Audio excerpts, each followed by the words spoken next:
Hi guys, this is Hirosaki. This story is all about what if Naruto was in Lord of the Rings. Sauron is defeated, his ring destroyed. However, when an old enemy of the Dark Lord takes advantage of the power void and seeks it for himself, the heavens look to the only match in withered hope. In a time where Sauron's human life had just ended, will he be saved and return to the light and save Arda? Or shall vengeance and power condemn him to shadow? The Dark Lord rises. Welcome aboard! Chapter 11, The Seeds of War Bear Fruit, The Dark Lord Rises. 8 years ago Earthland Continent LOTR, a spell of concealment. The Balam Alliance looked around at one another. All of these mages were deadly in their own right, and with that came a sense of arrogance. And with arrogance came impatience. Alright, which of you decided to call this meeting? Hades asked his compatriots. I was under the impression it was either you or our demonic friend here, Brain pointed out to him. The two of them looked over to the leader of Tartaros. I can safely say that I had nothing to do with it, Mardgeir admitted. Well then who the hell was it? Zankro yelled. That would be me, a dark and monstrous voice spoke up, like 1,000 devils speaking as one. The dark guilds all looked around to gaze upon a shadow mass that seemed to suck the light out of the room. And what the hell are you supposed to be? Azuma asked, the others nodded in agreement. Whoever this was, he had better have a damn good reason for this. I am something that none of you could possibly comprehend, the Shade answered. He floated over them. You calling us stupid or something? Cobra asked, his flying viper hissing madly. Oh, not at all, merely unable to grasp the power before you, the Shade answered. Enough of this. Deal with this pest so we can continue our quest to return Lord Zirif, Mardgeir said as he said from his chair. A bestial growl was heard before the Shade's power flared to life. What was merely darkness was now shadow and flame. Fools, and the being's power blasted them all to the walls. Do not test my patience or my strength. Despite their many varieties of power, none of them could contend. H's power is greater than Lord Zirif. Mardgeir gasped, impossible. Who do you think cursed him in the first place, little Balrog? The demons gasped, how do you know that word? I know all about you, it answered, just as I know of the spawns of the blue wizards which inhabit this continent. For I am the Dark Lord Sauron. And in that moment the Dark Lord's armored form was shown silhouetted in the flames. You will obey. Present day. And so, the Dark Guilds obeyed their new master. They were given just one task and one alone. To cause chaos. The Dark Lord knew that Zirif was still among the living. He was the origin of the Dark Wizard's power after all. He needed the mages of Earthland to have enough on their hands to where they couldn't look beyond their own continent if he were to achieve his goals. But they also needed to be weakened in order to not be a threat to his future plans. And it worked perfectly. The most powerful of the guilds, Fairy Tail, had just their lost main people to his personal project, Acnologia, a week before the Dark Ceremony. The Kage Summit, a place that can either mean a time of uneasy peace or a time of bloody war. This time, however, rather than attack each other, Yuzu had called them all to deal with the threat of the Akatsuki. Himura Uzumaki and his 3 guards looked around at the other Kage. He knew he had to convince the others to go to war against the Akatsuki in order for his master to make his own moves. The Dark Lord was almost ready, but he needed both the shinobi and the mage continents to have their own form of conflicts. Mifune was there to greet each of the Kages as they came in, his samurai bearing the new Shredder-class armor that their master had designed for them. It has been said by each of the Kages that to face a samurai was a fool's errand. Their skills with a blade insurmountable by any, and that was before their intimidating armor. Not it seemed like you risked getting cut by simply touching them. They stood tall, imposing, and their glowing crimson eyes gave off a sense of dread and fear that few could stare at without flinching. In truth, the crimson eyes were proof of their loyalty to the Dark Lord. Every samurai went through the ritual that prevented them from being brainwashed by the Bright Lord or any other, but in turn made them willing servants of Sauron. As Himura arrived, he and Mifune shook hands and gave a crisp nod that only they understood the meaning of. All others merely thought it to be a greeting. Welcome, shinobi of the 5 great nations, and welcome to the return of the Yuzukage, Mifune nodded. Indeed, commented, pray tell, how is it you have been able to come back after all this time? Without skipping a beat, we went into hiding, then upon returning we created a massive genjutsu that made people look at ruins. A simple explanation, that Tsuchikage said as he walked in, a little too simple. Well, I for one am happy that our sister village is here, Tsunade said with a gentle smile. The Yuzukage looked at her with hidden malice, though hid it behind a perfect mask. He had no personal problem with her or the village, but he was loyal to his lord. If he declared war or peace, he would obey. As they went inside, they all went inside to begin the meeting. As they did, they were all knew what they were dealing with, the sudden disappearance of their Jinchuriki and the suspect organization, the Akatsuki. Welcome to the 6 Kage Summit, Mifune spoke up his place. He looked upon the Kages before him and continued. First order of business is to welcome the return Yuzugakure, all nodded, Tsunade with a smile that was returned by Himiura. Second, is to discuss what is to be done about the Akatsuki. He then went silent, allowing the shinobi to speak. A was the first to speak, a snarl visible on his face. Well, isn't it simple, he asked, we should hunt them down. I'm afraid that it will not be that easy, Gaara pointed out, we don't know where they are, let alone how they took the Jinchuriki in one night. I am certain we can find them, and once we do, we will punish them severely. A barked. Well, as much as I want to take on these assassins and terrorists, we still don't know how to find them. May pointed out. That is until a new voice spoke up, one bridled with power and menace. QB released OST. That won't be necessary. The Kages whipped around to see standing before them the one man they feared to truly be alive, his blazing Sharingan eye visible through the hole of his mask. He leaned against the wall as if he were among friends and colleagues. The three who followed the Dark Lord took a step back, for they knew who was truly controlling Madara Uchiha. Get too close and their minds would no longer be their own. Welcome Kages of the Leaf, Stone, Cloud, Mist, Sand, and Maelstrom, he said as he looked upon each of them, we have much to discuss. Fire Nation. After a few days, Azula's fleet had finally made it to the Fire Nation. As it did, the forces of the Great Eye rushed forth like a black wave. They filled the beachhead as if they were the sand itself. The Fire Nation citizens were in awe of the army. Azula looked upon her people and couldn't help but smile. She knew what she was about to do, there was no turning back now. Azula, Ty Lee, and Mai marched up the massive steps toward the Fire Palace with her personal entourage. The guards she had been given were all in hoods and cloaks, no including the Knights of Numenor. All looked upon them in wonder as to what exactly she was up to. Last the Fire Nation heard their princess was out looking for her brother and the Avatar. Apparently, she had made new friends along the way. Anakin's dark deeds. As she reached the Fire Lord's audience chamber, the head generals were still in meeting with their leader. She cared little as she barged in and walked in with her same level of arrogance she always possessed. However, now she had more than just her own power at her back. How dare you interrupt the Fire Lord's meeting, a general said, only to get blasted away by blue flames. The others looked at her in horror. Azula! What is the meaning of this? Her father snarled. His personal guards appeared from the shadows in defense of their lord. I'm sorry, father, but it appears your reign has come to an end, she smiled darkly. Her friends possessed the same grin as a small flaming eye appeared on their foreheads. She then ordered her followers plainly. Take them. In the cavern 33 SEC. Ash Nag's Durbadaluk. The ANBU dodged the massive blast of purple energy from their former friend. Bloody tears ran down his face as pure rage enveloped him. Even Yugo couldn't match this level of bloodlust.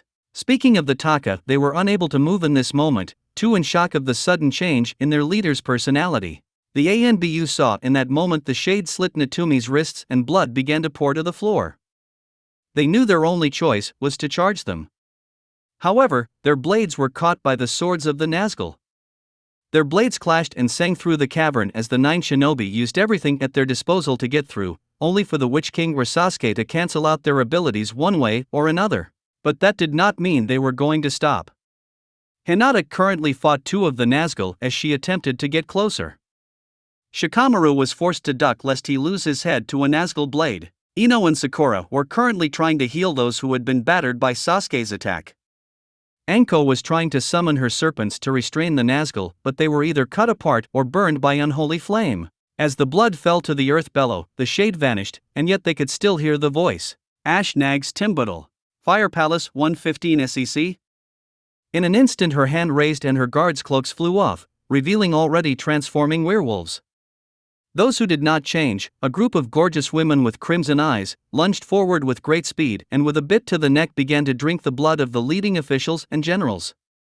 The werewolves and the knights made short work of the palace guard due to their speed, strength, and the knights' enchanted armor which repelled flame. Ash Nags Thrakatchuluk. Sauron's altar 145 SEC. The shinobi were beaten and bloody as their hooded counterparts stood above them like they were but children. They could only look up as Natsumi began to scream as the symbols upon her began to light up and float around her and land on the bloody puddle that had hit the floor, forming a perfect ring. Sasuke's Susanoo raised its blade ready to strike. Akburzum Ishi Krempidal. And in that moment, they were all blasted away as flame and shadow seemed to engulf the room. The Nazgul, however, walked through the blast like it were a simple breeze. Even Sasuke's Susanoo was destroyed as he and his companions were blasted into the wall. Fire Palace 214 SAC. Azula looked around at the bloodied and mangled corpse of the guards. She looked upon her father as he was being drained of blood by a pair of vampires, a look of horror on his face. She walked through the bloodbath and up to what was now her throne and sat down. She let out a satisfied smile as she summoned her power and blue flames erupted around the room. Her friends smiled as they saw their friend take her rightful place. The corpses that were not too shredded soon woke up and rose. They now serve her. This land is mine now, Azula proclaimed. The group. All hail Fire Lord Azula, her fellow sisters cried. All hail Fire Lord Azula, the crowd shouted and shook the palace.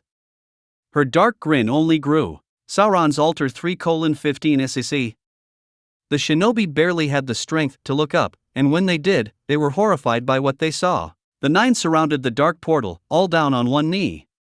As they watched, a black armored hand reached out and grasped the ground and slowly pulled himself out of the abyss. If they were frightened by the Nazgul, this figure terrified them. The shadow was going to consume them all. He stood at 10 feet tall and his whole body covered in the dark armor. He looked upon his own form as if it were for the first time, then to his hand. A golden ring his forefinger, the crimson words blazed upon it like the fires of hell. In that moment, the White Council screamed as they felt their ring's power return and burn like molten metal. And then they and all of the beings in Valinor knew the truth, the Dark Lord had returned. I live, the Dark Lord shouted triumphantly as he thrust his fists into the air. Let the world tremble. Ho ho ha ha ha. Ah ha ha ha ha. Ah ha ha ha ha ha ha. Chapter 12, The Bright Lord's Chosen, A Sudden Rescue.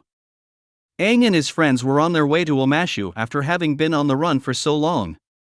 They had worked long and hard to train the Avatar to take on the Fire Lord, though Prince Zuko was hot on their tail the entire time. The Avatar State Hobbit OST, an ancient enemy. It was in this moment that Aang's eyes and tattoos glowed an ethereal white-blue. He was then brought into his mindscape and found himself before his previous incarnations. This was the first time he had ever seen all of them in one moment. Whatever was going on must be extremely important. Avatar Aang, they said in unison, the time has come for you to fulfill your true purpose. What are you talking about? He asked them. I am to defeat the Fire Lord, right?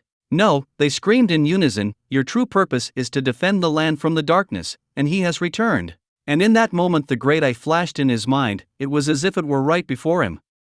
As such he screamed before ducking to the ground. His mind was filled with the horrors of the Dark Lord, monsters roaming across the land cutting down everything in their path. He saw visions of friends and foes alike being treated like nothing but slaves and property to grotesque humanoid monsters and other such beast-like creatures. Armies marching against the foul creatures only to be swept away by dragons and demons. The last thing he saw was a vision of Katara reaching for him only for a black armored hand to grab her by her hair and yank her into the shadows. Then it was over. What was that? He demanded. Your ancestors' most sworn enemy, they said, and your responsibility to destroy. What? Aang said in shock, whoa, what happened to the Fire Lord? The Fire Lord is but a child compared to the enemy, they said, you must defeat him. In this moment they showed the Dark Lord in his terrible armored visage. Aang screamed in horror as he brought his mace down upon him. And then there was darkness. And then he woke up with a start. The others looked on with concern. Aang. You okay? Katara asked him, only to be wrapped up in a hug by a terrified Aang. The Sokka rushed to his side but paused when he saw the look of horror in his eyes. We need to go now, he shouted, and that was all they could get out of him was that there was trouble. When they were airborne, they were finally able to get a small bit of information out of him. My predecessors just warned me about an evil that has suddenly appeared. Apparently it's the true purpose of the Avatar. I need to learn earth and fire bending quickly. But what about the Fire Lord? Sokka asked. I'm afraid that whatever is going on, this guy is a much bigger threat, he told them. This made them look at one another in fear. I need to get the King Bumi now so he can teach me. The Dark Lord's altar. Sauron looked upon his form. It hadn't been since the Third Age that he had any sense of form. It was like he was greeting an old friend. The nine looked in awe of their master. He was back, after all this time, no longer a mere shade. He was Sauron, Lord of the Earth and Lord of Darkness. And he had returned. In the shadows, the Konoha shinobi were looking upon the dark titan of a man before them.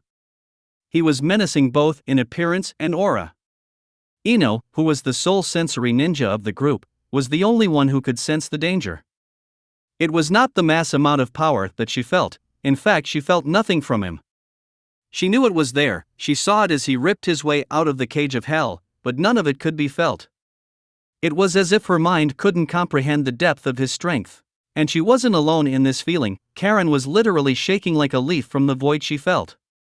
It was cold and empty. She felt like she was being sucked in, like her own power and everything around her was being drained of energy. Since the Dark Lord emerged, Sasuke had returned to his senses. In a blind rage, he had attacked them. He now could see the immense mistake he had made. He had helped some terrible being return to the land of the living. He had to find a way to save Natsumi and escape with his comrades. Though how he was going to do it he did not know, not when he could see the pure fear on Karen's face. Shikamaru was currently very uneasy. Since being there he saw no way of leaving this demonic and cursed place. He quietly turned to Hinata and directed her to use her Byakugan to find a way out. The moment she did, however, her sight was filled the terrifying gaze of the Great Eye. She screamed in terror and fell on her back as she cancelled her ability. It was in that scream that they all brought back into reality, the reality that they were all in grave danger. It was then a choir of dark moaning, then a voice, a dark and ominous voice spoke. I see you, he said, not even looking in their direction, his back still to all but his Nazgul. Come now, don't be shy, step into the light. In an instant they were all telekinetically thrown out of the shadows, then forced to their hands and knees, as if reality itself bent to his will and dragged them from their hiding places. They looked up to the dark and armored figure, who apparently was gazing upon their comrade Natsumi, who still hung by some unknown force. The Dark Lord reached out and plucked her out of the air. Don't you fucking touch her, a voice snarled. Sauron held the woman in his arms as he turned to see who had spoken. It was in fact Sakura. Her jaw was tight and her fists clenched. What does it matter what I do to her, he asked, you whose hands bear the blood of her brother? I refuse to believe that I did that. That any of us did, she snapped back, her green eyes glaring into the Dark Lord's flaming ones. There was silence for a moment before speaking again. Why does it matter you anyway, she said as she jumped up and drove her fist forward, only for it to be caught by the Dark Lord, as if she were a child. Never before had the earth-shattering strength of Sakura Haruno been matched, and in this very moment it had been bested. He was silent, too silent. They knew the stories, the myths, the legends, and thanks to the White Council, they knew the truth. He was not only a master in strength and power, but sharp in words and cunning in the ways of the mind. For him to be this silent did not bode well. In the next moment, they all teleported to the top of the Tower of Isengard. The armies of war were long gone, yet the fires still blazed. It matters not, for all of you will be dead long before this is over. The Dark Lord then yanked her forward and grabbed her by the throat. The others tried to move, yet they could not budge an inch. The Dark Lord's grip grew tighter to point that any more pressure might snap her neck. Her sight began to grow dark when suddenly the pain was gone and oxygen returned to her. She coughed and gagged. She looked through bleary eyes to see a hooded figure standing between her and the darkness that had just tried to snuff her out. In his arms was Natsumi, still sound asleep. She heard muffled words, then a hand on her should, and in a flash, they were gone. Sauron only looked at the spot they vanished before turning away to look out upon his people. The Witch King looked up to his master. My lord, shall we pursue? He asked. The Dark Lord continued to look forward, though he did dispel his armor. It was then the Witch King saw a dark-fanged grin on his face. I am not quite done playing with them. Konoha! Shizune was looking over information as she waited to hear from her teacher about the Kage Summit when all of a sudden, a group of 10 people appeared before her. After a quick yelp, she saw that it was Beta and Omega teams, badly bloody and beaten. Among them was a hooded figure who was kneeling over them. Immediately she ran to the group and saw that Natsumi was in his arms. "What the hell happened?" she said as she began examining them, "and who are you?" Silently he removed his hood, and Shizen looked into the blue eyes with a mixture of horror and disbelief. And Naruto. Chapter 13, War Waged, Challenge Issued. Though the Fire Nation had long waged war upon the other elemental nations and tribes, they still had a hard time due to either numbers or defense. The lands of the Earth Kingdom were vast and greatly dwarfed the Fire Nation, as such their numbers were not as high as their opponent. Then there was the matter of the Northern Tribe. They had besieged the mighty fortress for decades. They fought long and hard to get to where they were now. However, given that they were in the environment of their opponent, they were at a severe disadvantage. They had gotten within the walls once, only to be pushed back by the Avatar, their numbers dwindled and ships destroyed. It was lucky they had a new ally. Earth Kingdom Western Fortress Gypsy Music, the Zorba. The Earth soldiers were taking a break from the century-old war. They had just forced the Fire Nation into retreat and were now celebrating. They drank and partied and were merry. The guards on the wall, however, were forced to miss out on the festivities, at least until their shift ended. Down at the party, the soldiers were being entertained by a traveling group of entertainers. The women were beautiful and were some of the finest dancers they had ever seen. Their beauty was beyond any they had ever seen, and their skills in dancing made it hard to take their eyes off of them. With them were a few others who served food and drinks to the crowd. The men smiled and clapped to the beat as they watched the women perform. Some of them broke off and began to dance near the commanding officers. Wolf whistles and jeers could be heard from the crowd as they saw their leaders smile at the attention. Eventually, the men were all pulled to separate tents by the women while the soldiers watched the remaining women perform. None of them realized the danger they were in. Up at the walls, the guards that were on duty were rather depressed to be missing out on the party. "Man," one of them groaned, "wish I could be down there." Another one of them chuckled, "And what exactly would you do should you get down there, Wei Feng? Woo the ladies?" The others laughed, "Hey, I could totally woo them." The first chuckled, Yeah. Wei Feng groaned in response. In truth, he was one of the newer recruits of the army. Though that did not mean he was without skill. He had assisted in the defense of the fort against the fire legions and had cut down his fair share of foes. Though he was still young and the veterans still teased him lightheartedly from time to time. LOTR knife in the dark. "Hey, what's that?" another asked. The others looked to see what appeared to be a massive shadow figure walking toward them from the tower near them. One of them drew a sword and pointed it. "Hey! Who are you and how did you get in?" he demanded. All they could see were blazing yellow eyes before the gray werewolf lunged forward. The sword-wielding guard charged forward, but he was no match for the ferocity of and agility of the dark beast. Within 3 moves, the Earth soldier's head was relieved from his shoulders. The others gasped at the fall of their friend. One of the others charged forward. "Sound the alarm," he shouted. Wei Feng turned only to run into the blade of a hooded, dark-crowned and armored figure. He looked into the black abyss underneath the hood before slowly darkness overtook his sight. One by one the guards fell before the might of the Nazgul and his werewolf counterpart, their cold blade and claws drenched in blood. It was in that instant that the Witch King looked upon the party in the distance. "It is time for our master's presence to be known once more to the world of men," Angmar declared. "About time," the werewolf responded. "These weakling humans have infested the master's domain long enough." In that instant the Lord of the Nazgul let out ear-piercing shriek that ran throughout the fortress. The gate shattered by an invisible force as the men of the Earth Kingdom grabbed their bleeding ears in pain and terror. It was in that instant that the women's kind and gentle smile turned into vicious and bloodthirsty. Their fangs became prominent and they tore into the men's throats. For this was their purpose: infiltration and assassination. They never even had a chance to scream. Meanwhile, at the fortress gate, the mighty Uruk-hai rushed inside. They snarled and roared as they rushed inside. Their fury was unrelenting as they cut and cleaved through the Earth Kingdom warriors. Earthbenders were a much harder group to take on given their abilities. Though with the help of the vampires they made short work of them, just when a blade was about to cut through them, they would vanish in a swarm of bats and appear behind them before feasting upon their foes. The Earthbenders were powerful for certain but were unprepared for the abilities and strengths of their foes. The Uruk-hai armor was strong and thick, making it nearly impossible to penetrate with their weapons, whereas the heavy blades of the forces of Sauron cut through their cloth and light armor with each. To make matters worse, more werewolves charged through the gates and mauled any they found right alongside the vampires. Within moments, the leaderless forces of the Earth Kingdom were wiped out. Those who tried to flee were quickly dispatched by the Uruk crossbows or the supernatural beasts. One fortunate soldier was able to get to the signal bonfire with a torch. As he got close, however, he saw the Lord of the Nazgul right behind him. In a last effort, he tossed the torch into the bonfire.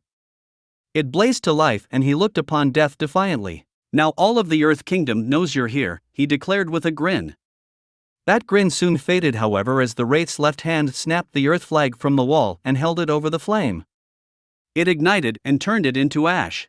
"Perfect," the Wraith said with satisfaction. It was then he realized he had been allowed to do this, and that he likely had led his country into a trap. That was all he could comprehend before his head left his shoulder. Angmar soon turned, his appearance making a frightening silhouetted visage in the flame. He thrust his sword into the air with a shout in the black speech. "Zadashu Snaku Zigger," he roared, "hail the Dark Lord Sauron." The Uruks and beasts all roared back as they shouted over and over. The army of the shadow roared in triumph in honor of their Dark Lord. "Dirtbu Nazgûl, Dirtbu Dasu," over and over they shouted their demonic chant into the night, "Lord of the Rings, Lord of the Earth." The nearest village realized. Doom was near at hand for the men of the Bending Nations. Isengard. Sauron looked into his palantir, pride swelled through him as he witnessed his forces take down the weaklings so easily. "These fools are no match," he said with a slight tinge of disappointment. Long ago in the Third Age men were mighty and strong. And now with their new abilities their arrogance had removed their hope to accomplish more. They were powerful for certain, but he had watched them for multimillennia. He knew their strengths and weaknesses to a science. Now he looked to the city which was now open to conquest, Omashu. Sure, there were several other cities, but he need not worry about them. They were no match for the combined might of the Fire Legions and his own warriors. "My lord!" A voice spoke behind him. He turned to see one of his Nazgûl approach him. "Speak your mind," he spoke, "and remove your hood." The Nazgûl obeyed and the face of Yujidoni materialized before her master's eyes. She looked the same as before, though her eyes seemed to sparkle and glow with newfound power. "How did you know it was us when you first met us in this life?" After a moment he responded, "You forget, I have been watched this world crumble and rise for many ages. I have been the shadow that manipulated all the forces of darkness and light without ever being detected. I who saved your souls from the judgment of Mandos. Do you think I would not recognize my most loyal servants the moment they were brought back to this world?" Yujido flinched at the tone. It was clear her master did not like to be questioned. She bowed her head. "Forgive me, my lord," she requested humbly. Sauron merely waved his hand. "It's all right, my dear," he stated. "I understand your confusion and curiosity." She smiled softly. "What would you have us do then, my lord?" Sauron was silent for a while. "Send for the others. It is time for you to return to the land of the shinobi. Assist the shinobi to the best of your ability." "And you, my lord?" she asked as she turned away. She heard him reply in a cold tone. "I'm going to decide what I will do about my killers," he told her before vanishing in a blast of burning light. Konoha! When the public heard that their savior was alive and well, they were shocked. Many came to see Naruto Uzumaki once more among the land of the living. The moment that Tsunade arrived, she stared at him as if she were staring at a ghost, then she simply grabbed the man into a hug. They weren't able to truly understand how it possibly happened, though Naruto's explanation was simple. "They used a blood clone," he explained. Tsunade, Kakashi, and Shizen looked upon him in disbelief. They couldn't imagine seeing him before them. "I've never heard of such a jutsu," Kakashi admitted. "I assume it used your blood?" Naruto nodded. "Yes, they used my blood in order to make an exact clone of me, then put it under a genjutsu in order to make it do what they wanted. Meanwhile they carried me away. After which they brainwashed me and trained me to be their weapon," he stated plainly. "That would make sense given your new attire," Tsunade stated as she looked him up and down. He wore a dark and menacing armor that was unlike anything he had ever seen. Though for those who knew he wore the armor of the Black Hand, to them he simply looked foreign. "Yeah, I was able to break their hold on me and escape," he admitted. "Who had you?" Shizen asked, the others all thinking the same thing, though they knew the answer.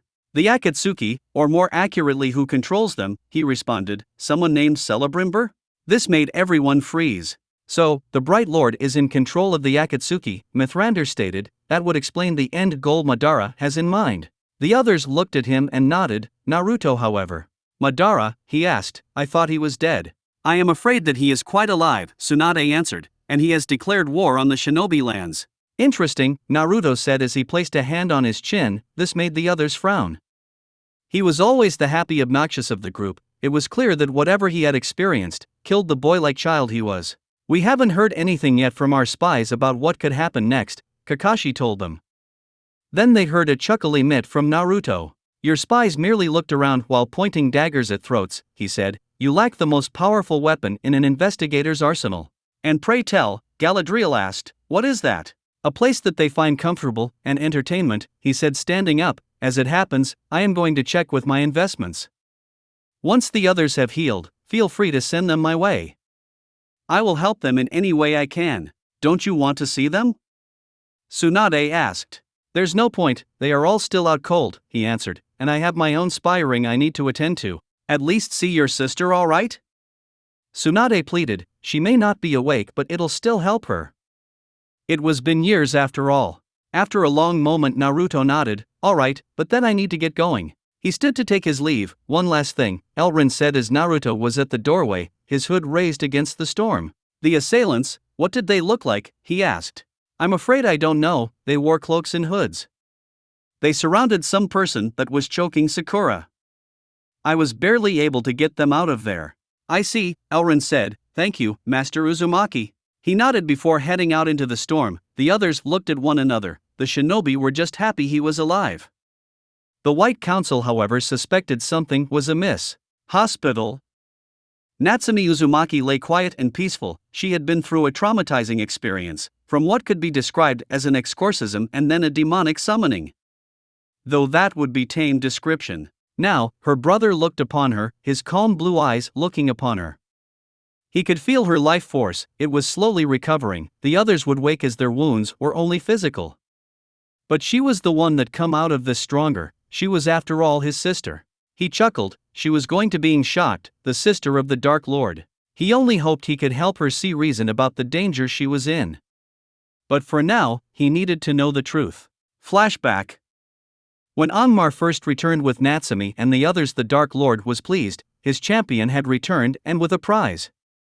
After they place her in a safe location, Angmar returned to the top of the tower where his master looked over Isengard and Uzumaki. Master, Angmar began, I have news. Enlighten me, Sauron responded. Your killers, they were not of their own minds, he told him, feeling the sudden heat of the Dark Lord's gaze, yet he continued, they were under the control of Celebrimbor, and apparently didn't even remember what they had done either. Sauron was silent for a moment, taking this information in. I suspected as much, but it matters not. Their blades cut me down, and I will have my revenge. They were weak-minded, and somewhere deep in their minds they saw me as their enemy, lest they would not have fallen prey to him so easily.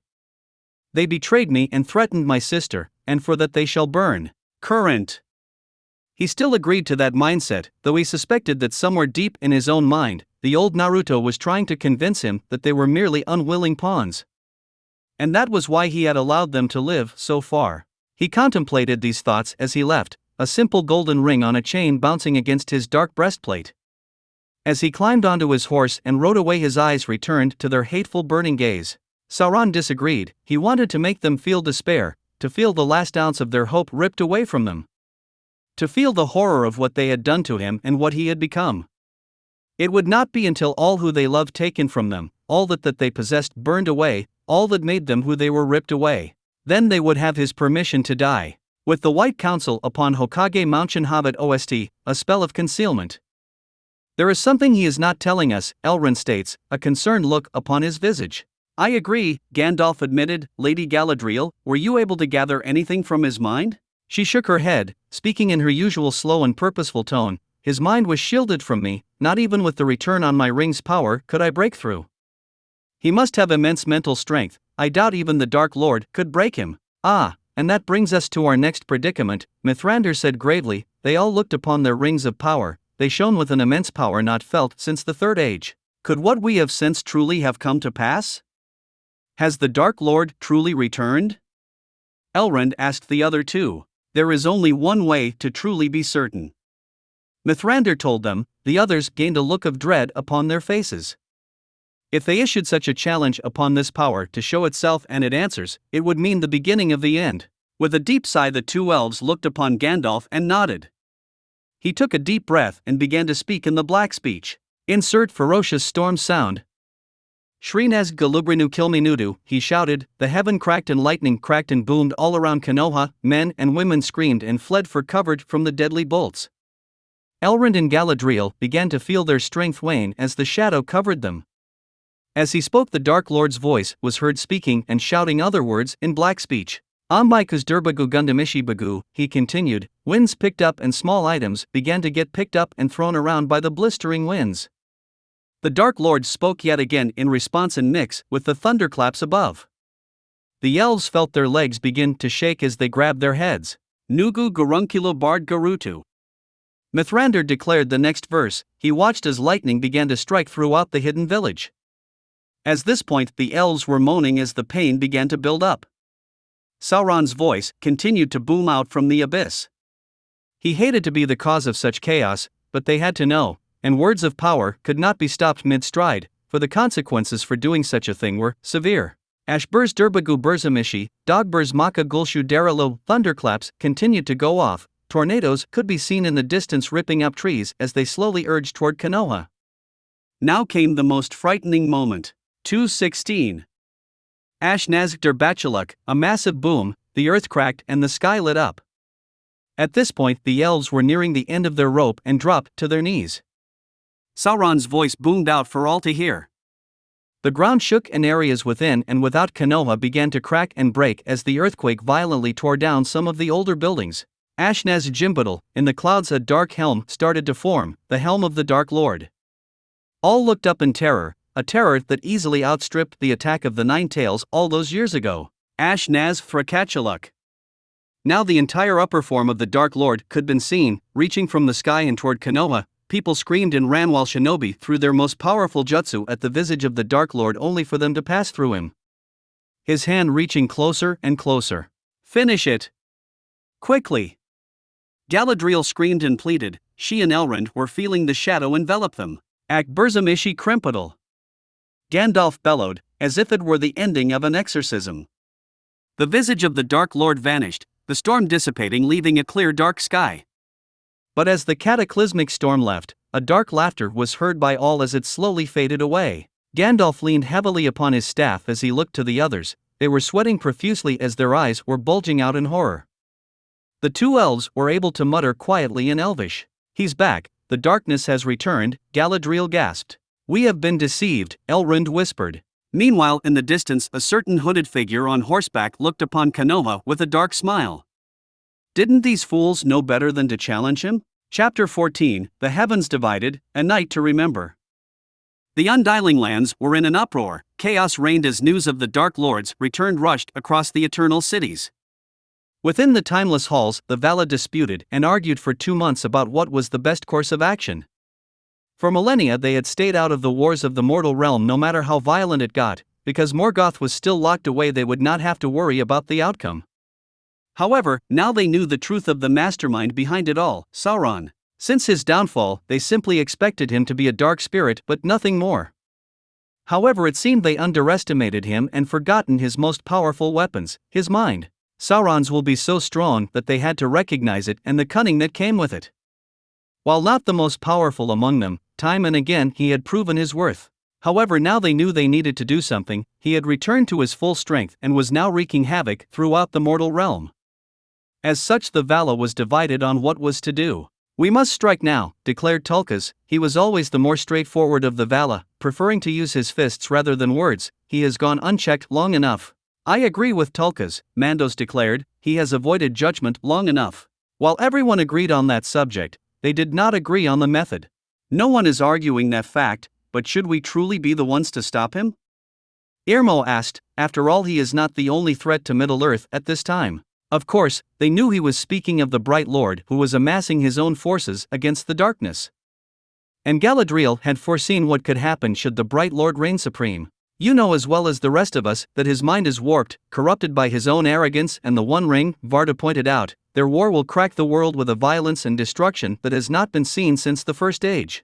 The destruction will be catastrophic. Even with my power it will take centuries to heal Arda, and the scars will still remain, Yavanna admitted. The others looked at her solemnly. The spirit of the forests admitting her weakness in this matter was a daunting concept to grasp.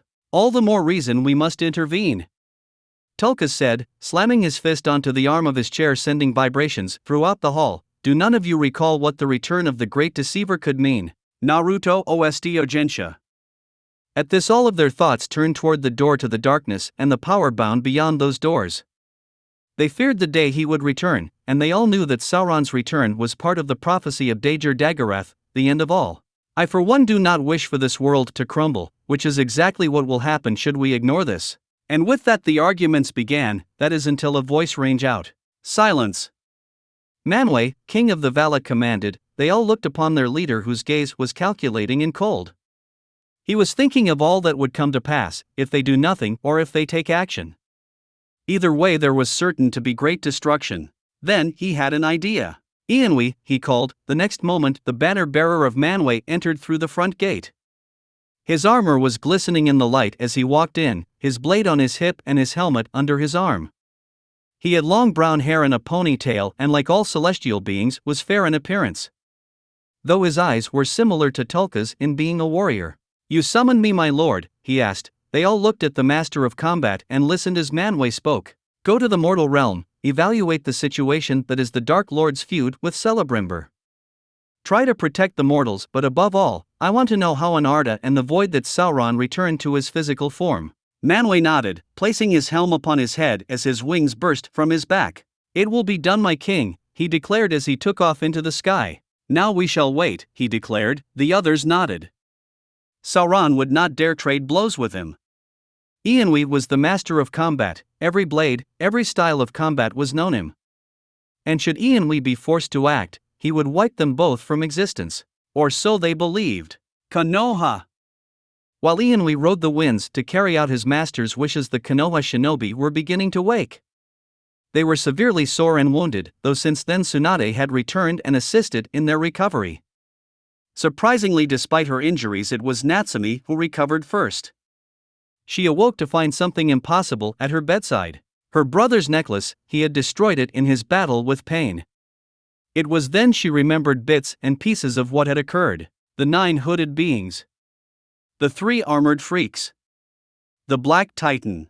Then she remembered the crucified forms of her friends. In that instant she leapt out of the hospital bed. Her body, however, was still weak from her ordeal, and she falls to her knees. The sudden commotion is heard by the doctors, and they came rushing in. Lady Natsumi, one of them cried, you are still weak, you need to rest. To hell with that, she snapped, I need to see my friends. She forces them off of her, and after getting her feet under her she marches out, the doctors following right behind her. Upon seeing her friends all there she felt relief, but also worry. It was then that he noticed 3 others were nearby. Niji, Lee, and Tenten were nearby. Upon seeing her they rush over to her and take turns to hug her. The relief on their face was clear and obvious. Then they were called back to the sight of their wounded friends. They all fought through their injuries to rescue you, my lady, the first doctor said. She felt a tear slide down her cheek as she thought about what they went through. Whatever it was they faced to get you did quite a number on them. They were rescued along with you at the last moment, Tenten told her. This made Natsumi look to her. Who was it that rescued them? She asked. The 3 were hesitant. You won't believe us if we told you, Niji told her. It's probably best if Lady Hokage tells you. She was about to argue when Natsumi heard a voice speak up behind her.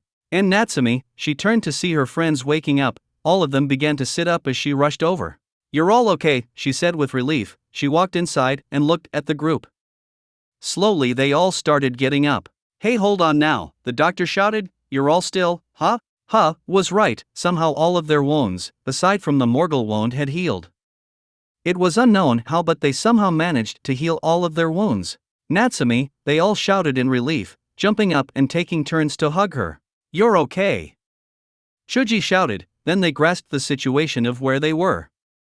The last thing any of them was Sauron choking the life out of Sakura. She seemed to remember that as her hand was gently rubbing her throat. How did we get back? She asked. Apparently we were rescued by someone, Natsumi answered. Niji said Swanda is the only one that could tell us. After that they all gathered up their belongings and headed to the Hokage Tower. On their way they picked up on parts of people's conversation. Naruto OST Homecoming. Can you believe it? One asked, alive after all these years? I know right, another replied. I wonder what he's been doing all this time. I heard he was taken and brainwashed, he just recently broke it, another said. Just can't keep him down, huh? Another said with a smile. The group could not help but wonder who they were talking about. It wasn't until they started walking up the stairs to the office where Shizen was there waiting for them with a huge smile. Oh, she cried happily, you're finally here, he smiled as she rushed up to them. She began with a huge hug to Natsumi. I am so glad you're okay. It's good to see you too, Shizen and she said with a smile. In a sudden movement she released the young woman and rushed to the door. You are not going to believe who's here, she said with a huge smile, as she wrenched the doors open. Behind them was Tsunade, with a smile that none of them had seen in years. Kakashi and Anko were there with a smile just as wide. In that moment the three of them busted out laughing at something the third said. Then they saw the newcomers. Oh! Welcome everyone, she said as she stood, placing a hand on the newcomer. I'd like you to meet your savior. He got you all out of there in the nick of time. They took a good look at the man's back. From what they could see he was a bit too similar to the Nazgul they encountered, though was only wearing a cloak and hood compared to their robes. They could actually see his armor, plated and overlapping, with gauntlets that ended in claws. But that was where the similarities ended, because when he turned in his chair to face them, they were all taken back, seeing a face they had not expected to see in a long time. It was Hinata that was able to mutter out his name. And Naruto, she said in complete shock. They couldn't believe their eyes.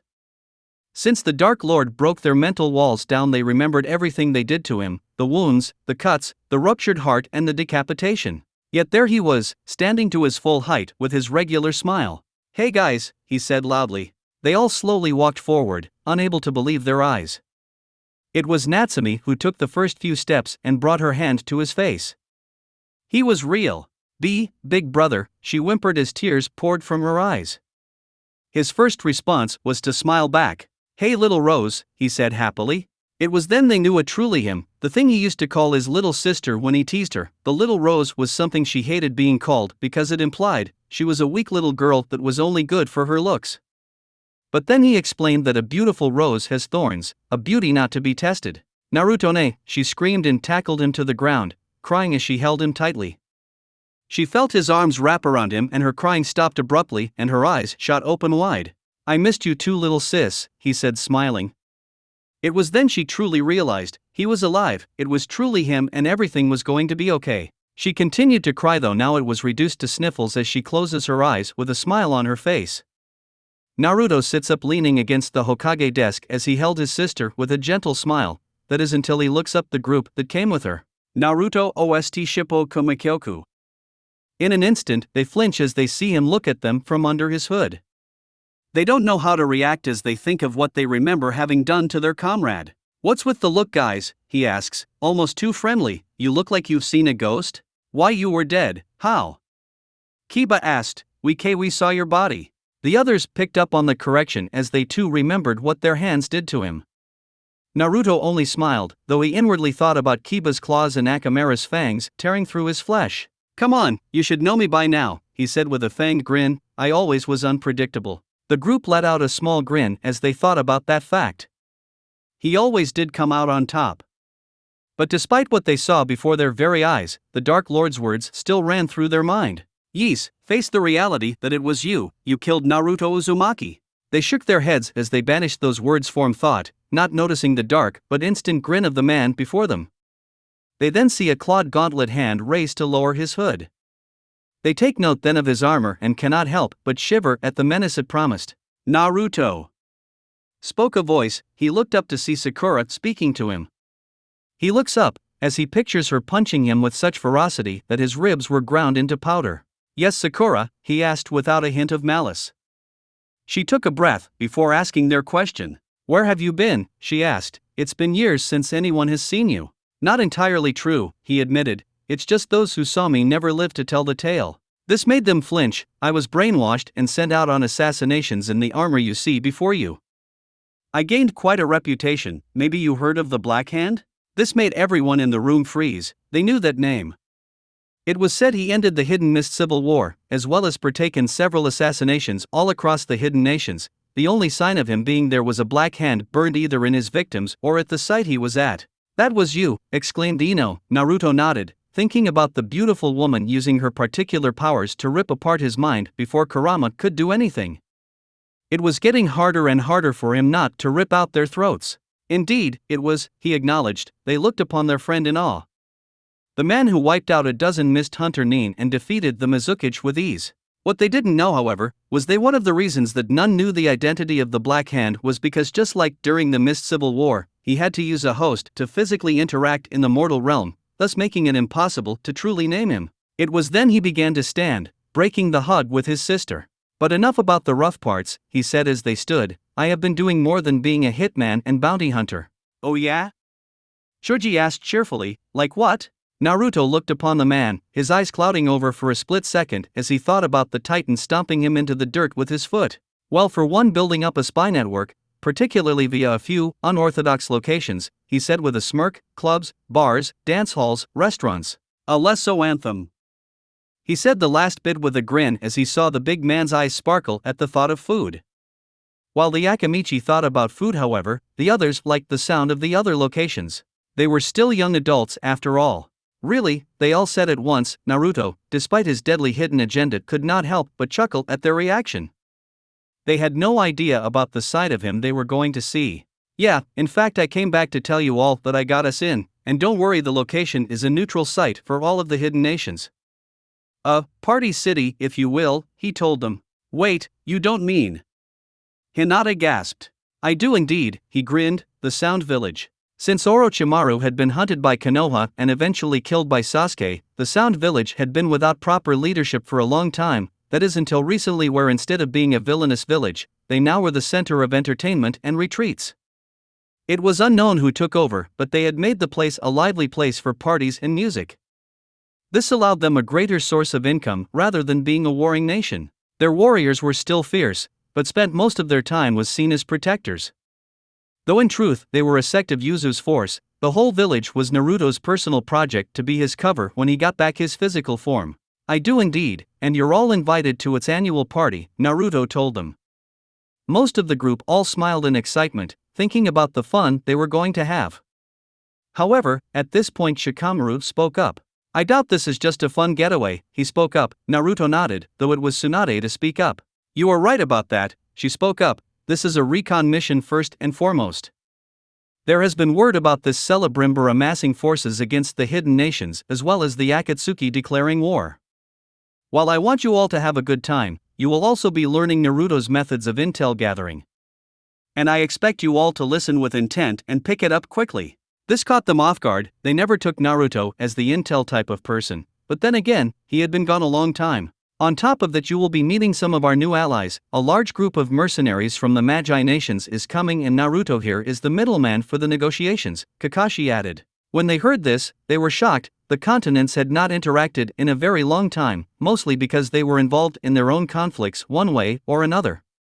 For the Magi of Earthland to come their way meant either a high enough sum or a great enough cause. And this appeared to be both. Alright then, when do we leave? Kiba asked.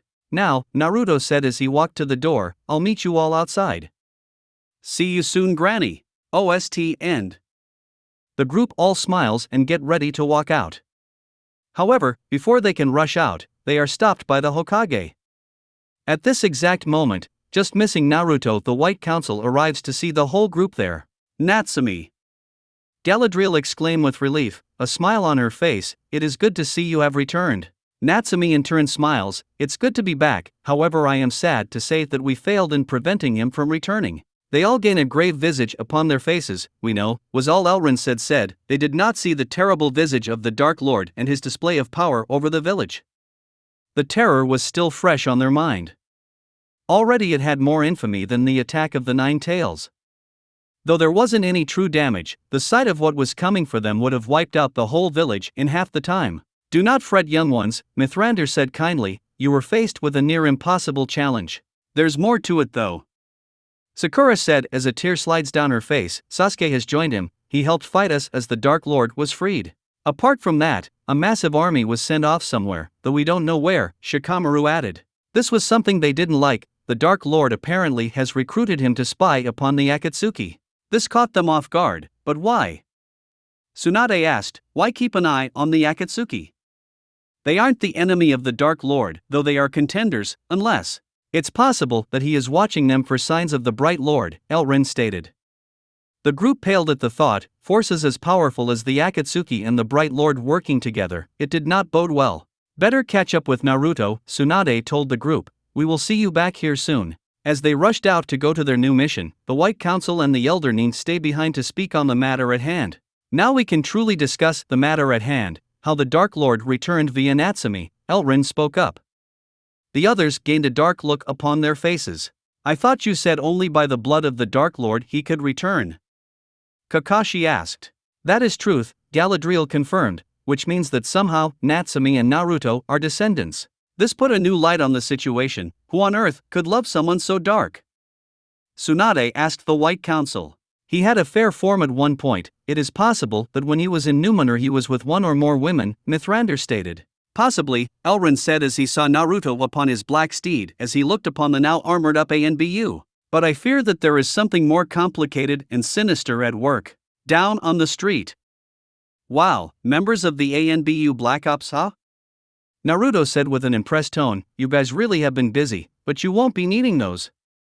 At least for the most part. What do you mean? Asked Ino. Naruto only shook his head. I mean that you will need a more inconspicuous attire. Think first that you're going to party, then to gather intelligence. In other words, ladies, dress up like you were trying to get my attention. Men, dress to impress any woman looking your way. With smiles on their faces, they caught on and within a few minutes they had all rushed home and properly prepared. Upon returning the village gate they found that there was a large and exquisite limousine waiting for them. See, over the years, the land and snow as well as several other countries had found ways to utilize their technology on more than just weapons of war. Where the great nations supplied the countries with their Black Ops military units, others focused on technological breakthroughs. Radios were already in use among the shinobi when they were fresh recruits, and upon seeing the land and the snow they saw many advances in technology unknown anywhere else. And after getting a visit from a hooded visitor they decided to create civilian devices and designs. This course of action led to higher methods of transport, though it was specifically reserved for civilian use. The men were all dressed in suits and fine clothing, being an ANBU gave them a nice pay. They all had black suits, but their buttoned-up shirts and ties had their own personalities. Black-Eyed Peas, I got a feeling. Lee's shirt was dark green with an orange tie. Niji's was white with a plain black tie. Shikamaru took a Messier approach, his gray shirt was partially untucked, and a white tie loose on his neck. Choji's attire is a blue shirt with a red tie. Kiba's is a black shirt but forgoes the tie, instead having a loose chain round his neck and the top two buttons undone. And Shino's is that of a dark gray shirt and tie. Looking good, boys. Kiba said, smiling. The others smile their own way. But where are the girls? In that moment they heard whispering, mutters, and wolf whistles. As the men turned, they had restrained their jaws from hitting the floor. Because before them were true kunoichi. The deadly flowers of the hidden leaf had joined the party. Each of them wore beautiful and expensive dresses that enhanced their figures without being too revealing or scandalous. Ino wore a long purple dress with a single strap dress that went to mid-thigh and knee-high boots with heels. A purple purse was in her hand to finish the outfit.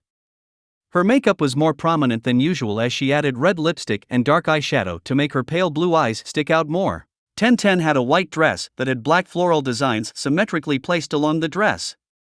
She had black heels laced up to her calves. For one of the few times in her life she left her chocolate hair down, and to say the boys were in awe was an understatement. Her black hand purse had a white lily design on it to add a nice contrast to her dress. She too put on lipstick and eyeshadow. Sakura chose a red dress with a white hem. The dress revealed part of her back and her front stayed up by a strap around her neck. Her red heels added well to the outfit and her diamond on her head stood out immensely. Hinata wore a black strapless dress with a slit down the right leg. Her heels are laced high and a small diamond of her midriff exposed as the rest of the dress wraps over one another. Finally, Natsumi was right behind her, wearing a dress similar to her friend. Hers contained gold designs stretched across the fabric. Prominent upon her neck was her brother's necklace and a particular ring on her finger. This ring was gifted to her by Anatar, silver in design with the bands designed as tails and the fox head with rubies as eyes. All in all, the women were beings of true beauties. Lord Uzumaki has ridden ahead, he has left you with a few essentials within the carriage, the driver stated. Sure enough, within the vehicle were fake IDs and information on their persons. They had practice in false identities before, so this was no task for them. As hours go by, they have time to prepare their appearances in order to not seem suspicious, but it's not until they reach the Sound Village that they realize the drastic change. The sight was incredible, bars and clubs were seen all over as they rode in. It was a good thing their cover was that of nobles who had never been there before, because their reactions fit perfectly. Upbeat music could be heard from all over the place, people could be seen going to and from places with smiles on their faces. They pointed out where they wanted to go, laughed at people who were stumbling around the place. In that moment, they completely forgot about their mission. Take a look at this place. Lee said, "It is incredible. Oh my gosh." Ino said with hearts in her eyes, "I have never seen such excitement. It truly was a place to have fun." They laughed and cheered as they saw the fun night they had ahead of them. So many locations and events that lead to places of opportunities, but there was one location that made them pale in comparison. It was then that they realized that they were getting closer to the largest club in the center of town. It seemed to be a mixture of a hotel as well as club, it was so massive. As they got closer, they could see its name, Midnight. Finally, their transportation came to a stop, right in front of Midnight. When they stepped out, they were assaulted by flashes as cameras took photos of the newcomers. They apparently were guests of honor and that they had been expected, judging by the fact that they were escorted through the crowd by security. All of them were large and dressed in black suits, radios connected to their ears to communicate in the loud crowds. There was one moment that they heard a reporter asked over the crowd, "How do you feel to be invited on the night that the club owner is to finally reveal himself?" Well, that was interesting information. But despite their questions, they knew one thing. They couldn't help but get the feeling that it was gonna be a good night. Flow right a foot T-Pain low. As they walked in, it was clear that things were already in full sway. People were jumping up and down, dancing on the floor, talking at the booths, and taking shots at the bar. All of them were having the time of their lives, enjoying the evening. The group was in such shock, they couldn't help but stare in awe. "This is incredible," Kiba said with a toothy smile. "So who's up for some partying?" Several of them smiled and began to join in, but then Hinata pointed out something. "Wait, where's Naruto?" she asked. This made the others wonder the same thing. "He'll be here eventually," Lee said. "Till then, let us bask in the glory of youth." It was good that only they could hear his outcry. Despite the wording, Kiba groaned, "I agree with the point, let's enjoy ourselves until he gets here." Kiba, Ino, Hinata, Sakura, and Natsumi, being the most outgoing of the group, were the first to head out to the dance floor. Niji got dragged onto the dance floor by Tenten and they began their own dance. Shino found himself dancing out by Natsumi short after in order to make him socialize. Eventually, it was only Shikamaru and Sakura standing on the side, that is for probably 10 seconds before the sloth was grabbed by a pair of strong yet feminine hands. "Hey there," Tamari said. Shikamaru was surprised not only at her sudden appearance, but her physical appearance as well. She was wearing a tight dress that fit her form well, and of course she knew it because when Shikamaru only stuttered, her grin grew as she dragged him into the crowd. They danced to their heart's content for about an hour, their stamina as warriors paying off on the dance floor. In some cases, they had people watching their skills and footwork. Up in a private office, a certain individual watched the party rage. "Your party is going well, my liege," a silky female voice spoke behind him. A pair of feminine arms wrapped around him as he watched the crowd.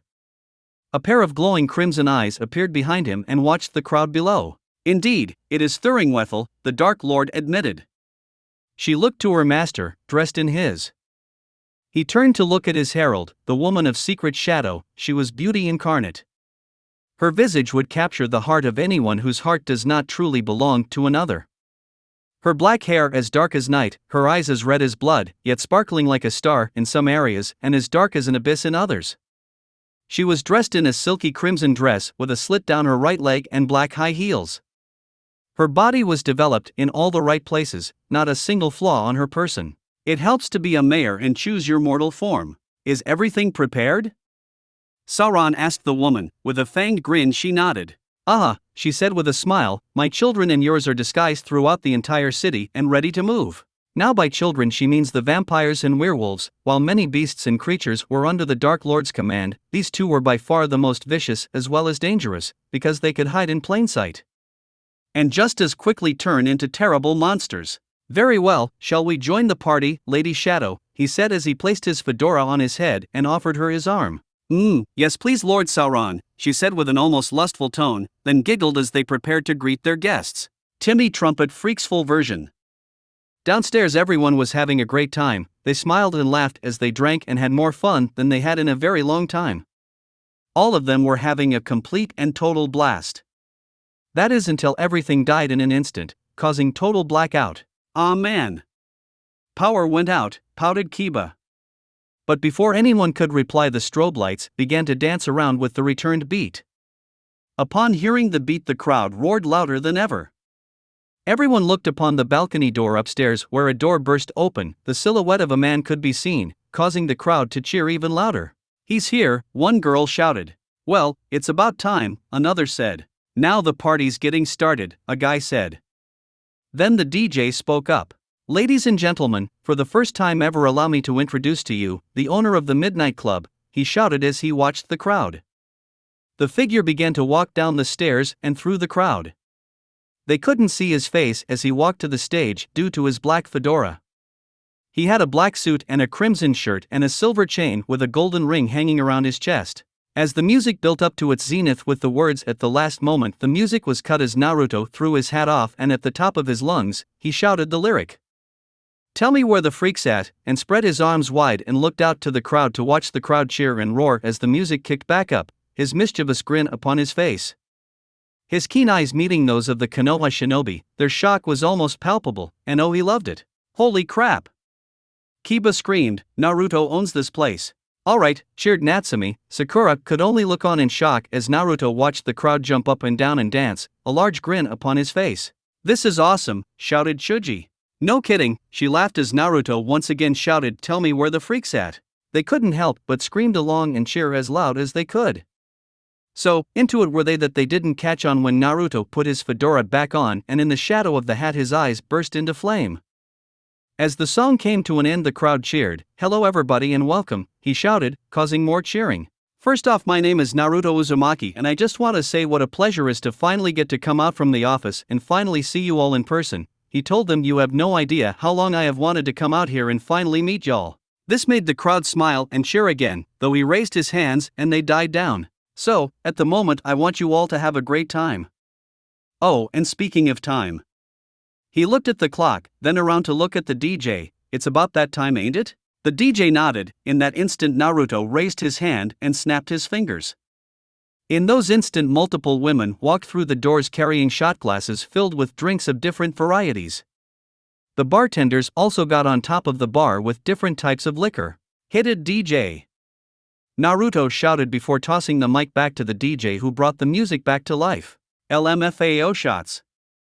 Though he was facing the DJ, he grinned as he heard the crowd roar into life once more. They rushed the women who and grabbed every drink they could while those at the bar got waterfall shots. Naruto slowly turned to watch the crowd with a devilish grin on his face. He looked at the crowd and couldn't help but feel that part that enjoyed watching everyone having fun. He even saw a couple women eyeing him up and down and couldn't help but chuckle at their antics. The music died down in his ears as he saw Natsumi in the crowd and couldn't help but smile upon seeing her enjoying herself. After all, last time he saw her, she was bleeding and covered in sigils. He was just glad he was able to heal her of those wounds when the others weren't looking. Eventually he remembered that he needed to get back to work. He slowly starting walking among the crowd. Every once in a while he's lock eyes with a man or women whose eyes would glow their own color, one of his, acknowledging his presence. Looking at the waitresses and bartenders, they acknowledged him as well. He chuckled again as people jumped up and down, cheering and shouting along with the line shots. It was in that moment he actually saw a few other members of the VIP and grinned. They're here, he told Shadow through their mind link. Should I put it in motion? She asked him. Yes, but no blood, he told her. He could feel the displeasure. "Aw, you're no fun," she pouted. "Fine, I'll get civilian thugs." "Good girl," he told her, chuckling and rolling his eyes when she purred. She was a troublemaker, the whole woman of secret shadows thing. She took it kind of serious at times. But she was loyal, ferociously so. Moments later outside. Drunk, that was the best way to put it. Hinata had stepped outside for a breath of fresh air when suddenly a thug grabbed her from behind and yanked her into the alley. She was too drunk to really do anything about it. But she wouldn't have to. "Hey bastard," a voice barked. The thug and Ino looked to see a flaming fist crash into the thug's face and send him flying into the alley wall. Said thug shook the cobwebs only to whimper in fear at the glowing red eyes and the fist was on fire. "I recommend to clear out before I burn you to a crisp," he snarled. That was all that was needed before he took off down the road only to get knocked out by an ice-covered fist. "Disgusting freak," spat the other. "Thank you so much," Hinata said as she hugged her savior. She looked up to see a man similar to Naruto, though his hair was pink instead. Behind him was a man with black hair, also the same age. "No worries," he said, "I'm just glad you're okay. The name's Natsu, by the way." Natsu Dragneel. Chapter 15, A New Contract, The Fall of Omashu. Natsu Dragneel and the rest of the Fairy Tail Guild was partying hard after having reunited after so long. It took a while, but now they were all together again. They had rescued Makarov from the clutches of Zeref and were now partying away. Pain theme plus thunderstorm. That was when everything changed. The doors to the palace-size guild burst open with a great deal of force. It was in that moment that everyone sobered up in an instant. Their magic energy flared at the aggressor in an attempt to warn him to back off. The response was only a fanged grin. They got a good look at the man, his black-plated armor, the clawed gauntlets, the spiked boots, the billowing cloak and hood drawn up against the storm that they were just now realizing was going on outside. Finally, they saw the two long swords on his back. "If you came looking for a fight, you came to the right place, punk," Natsu said with a snarl as he looked at the hooded figure. Urza, however, grabbed his collar. "What the hell, Urza?" he snapped only to gasp as she saw the visible fear in her eyes. She knew a warrior the instant she saw them, and just his stance made her wary. It was totally relaxed, not even one that resembled a fighting stance. Hands folded over his chest and legs at a regular distance apart. But that wasn't what scared her. She could have sworn she saw flaming eyes underneath the hood. She grew even more afraid as their guild master Makarov walked over to greet the man. "Welcome, young man," he said with every semblance of kindness and bright smile. Though he was no fool, he saw the look on Urza's face and took it into account as he approached the potential threat. "What can I do for you?" "Is this the Fairy Tail Guild?" the man asked, his eyes locked upon the guildmaster. "It is indeed," the master smiled. "Have you come to join or offer a job?" It was then that the intruder raised his clawed gauntlets, the guild readied for an attack. And OST. Only for him to remove his hood, revealing sparkling blue eyes, blonde hair, and whiskered cheeks. Everyone couldn't help but be shocked by his visage, the exact opposite of what they expected to be under that armor. "I'm here to offer a contract actually," he answered. "My name is Naruto Uzumaki and I am here with an Armageddon contract from the Shinobi Nations." A few moments later, Makarov and Naruto were talking in what was supposed to be a private setting, however the entire guild was listening in on the contract details. Apparently, a massive war had been declared and it was potentially going to bleed out upon the rest of the world. "Makarov, and why does this war have such a high-level contract?" "Because the one who declared this war is a being who has lived close to the beginning of time," Naruto replied, "an elf lord in the ages of myth and legend." This caused many to gasp in awe, much commotion. "He is declaring dominion over the whole world, and once he takes the most militarized continent in the world, he will turn here next. Your mages are descendants of some of the very first wizards in this world, which means you have abilities that none few have." "Wait a second," Urza spoke up. "How do you know all this?" "I've never heard of any of this before," Levi admitted, "not in all the books I have read. This comes from tomes and scrolls in an ancient library not read in a long time." He told them, "For a time I was under the control of this being and just recently broke free of his control. As such I am doing everything in my power to stop him. For if he succeeds, the Bright Lord's pride will consume all he touches." "Bright Lord?" Natsu repeated. "That doesn't sound so tough to me." Naruto inwardly grinned, but outwardly he scowled. "Don't be stupid, boy." "Boy," Natsu said angrily, "I'm only a few years younger than you. And he has existed for millennia, he said. This made them all wonder at his choice of words. What do you mean existed? God Gil. He has no physical form, Naruto answered. He is a wraith that requires a host in order to take form. Natsu and Happy paled at this. You mean he's a GGG ghost? Naruto nodded, in a way, but far worse. A wraith can interact with our world far more than a simple ghost. And with a willing host, their fighting capabilities are immense. Imagine fighting a man only to realize too late that the wraith has appeared out of nowhere to crush your skull. This made them all realize the gravity of the situation. We're going to have to kill, aren't we? Gray asked in his usual cool demeanor, but the others could tell he took no pleasure in saying those words. None of them did. With everyone they have faced, they have been able to take down with force and merely subdue them. This was a whole new level. Only a handful in the room could truly say they have taken sentient life before. Urza, Gajeel, and Laxus among them. Let me be clear, Naruto said gravely, if you take this contract, you don't even have a guarantee of coming back alive. This isn't some dark guild with limited resources trying to get a super weapon. This is army against army, soldier against soldier. You hesitate an instant, you will die. This brought the reality of the situation to bear. This was something along the lines of when they fought Acnologia or the demons of Tartaros. This could change their world as they know it, and not for the better. What about the Alvarez Empire and Zirif? Urza asked. They are planning an invasion. Already dealt with, he said plainly. Sabotage throughout their military. Both mage and infantry have taken massive hits. How? They all asked. Naruto grinned. Clearly you have never seen a shinobi at work, was all he said. This made their blood freeze. All this time, they thought he was warrior mage delivering a message. And they had heard about the shadow warrior's skills. But to have one sitting in the same room with them was a frightening thought.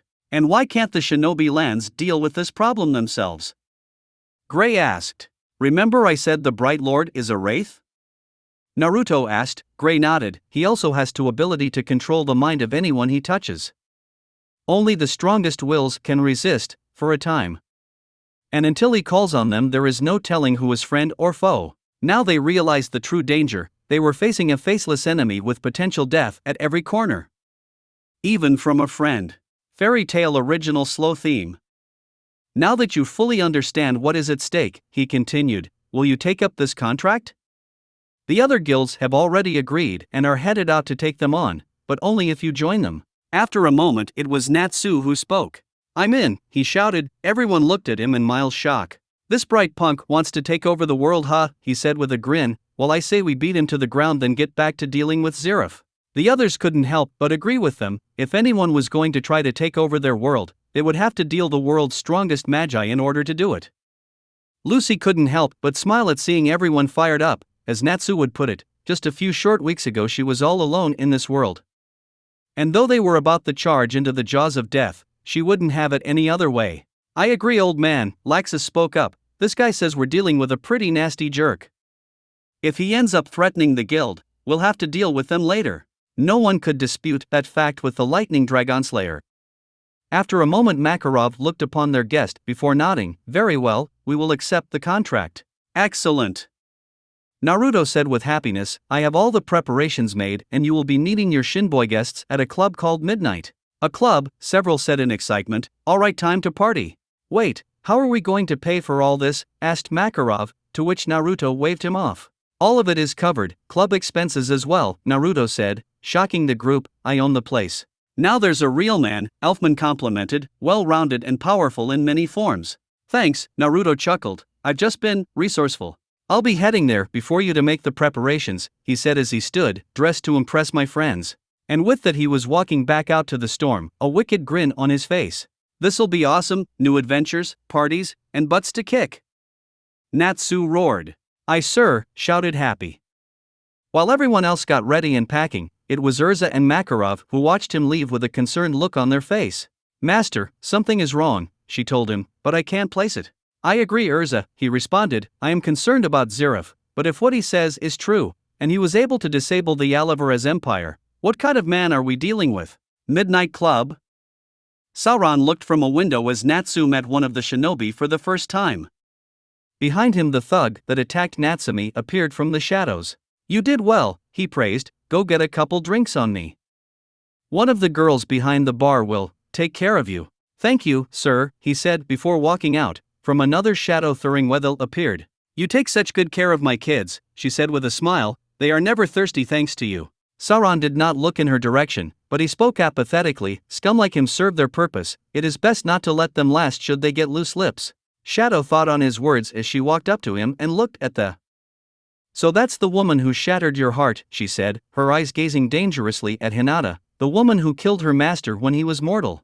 Literally, he responded. Shall I rip out her own? She asked with a bloodthirsty gaze as Natsu brought Hinata back to her friends who came to check on her. Not yet, he answered, I'm not done with her, or the rest of them. Very well master, she answered, I shall not touch her. One question, he spoke up when she was about to leave. She questioned as he turned to look at her, where does your loyalty lie? With you master, it always has been, she told him without skipping a beat, I would have been there for you when you lost your ring had you not ordered me to spy on your enemies. It was much needed information, and had you been with me you would have fallen just as I did, he responded, our guests will be here soon. I am certain that you are capable of tending to our incoming guests, the Dark Lord asked. I am indeed my lord, answered the Lady of Shadows, and they walked out of the office. VIP room. The shinobi and magi by now had made their introductions and suffice it to say, both groups were in awe of one another. However, to be the ones to be more in awe are the magi of the fierce killers that they were sitting with. Natsu was being kept calm by the threat of a beating from Urza, otherwise he would probably be jumping all over them and asking about their lives and missions. But that didn't keep him from whispering to Lucy. If they're anything like Dobungal I can beat them easily, he muttered. Lucy however sweat dropped at the thought. I feel like it would be a bad idea to test that theory, she muttered back. Indeed, it would, said a new voice. All turned to see Naruto with the most beautiful woman they had ever seen in their lives. Her eyes were blood red like a Sharingan, her hair long black hair with a small curl. Her red dress hugged her form well and her red lipstick made her lips prominent. All in all the men in the room were looking at her with hearts in their eyes and if it wasn't for the sudden glare from Naruto they would have wolf whistled. Now it was Hinata's turn to have her heart break. Depression washed over her. In that moment she was her shy and intimidated self again. Until she saw the mocking grin from the woman aimed directly at her, then Lavender and Crimson got into a dark staring contest, something that apparently went unknown by all. But the man on the goddess's arm did, and he used his smile to greet everyone. Dang Naruto, Kiba whistled, who's that gorgeous woman on your arm? This is my companion and partner in my establishments, everyone allows me to introduce Freya. A pleasure I'm certain, her voice was smooth as silk, her voice enticed those in the room whose heart did not belong to another. Shinobi of the Hidden Nations, may I present to you your new allies? Naruto spoke up, the top magi guilds of the Kingdom of Fiori, Fairy Tail, Saber-Tooth, Mermaid Heel, and finally Crime Sorcière. The shinobi looked upon the large number of people, they all had a considerable amount of power that much was certain. But there was one thing that they noticed. As Black Ops members, they knew when to recognize hidden killers just by seeing the look in their eyes. It was necessary performing and defending against assassinations. Very few of these people had it, and none of them were seasonal killers.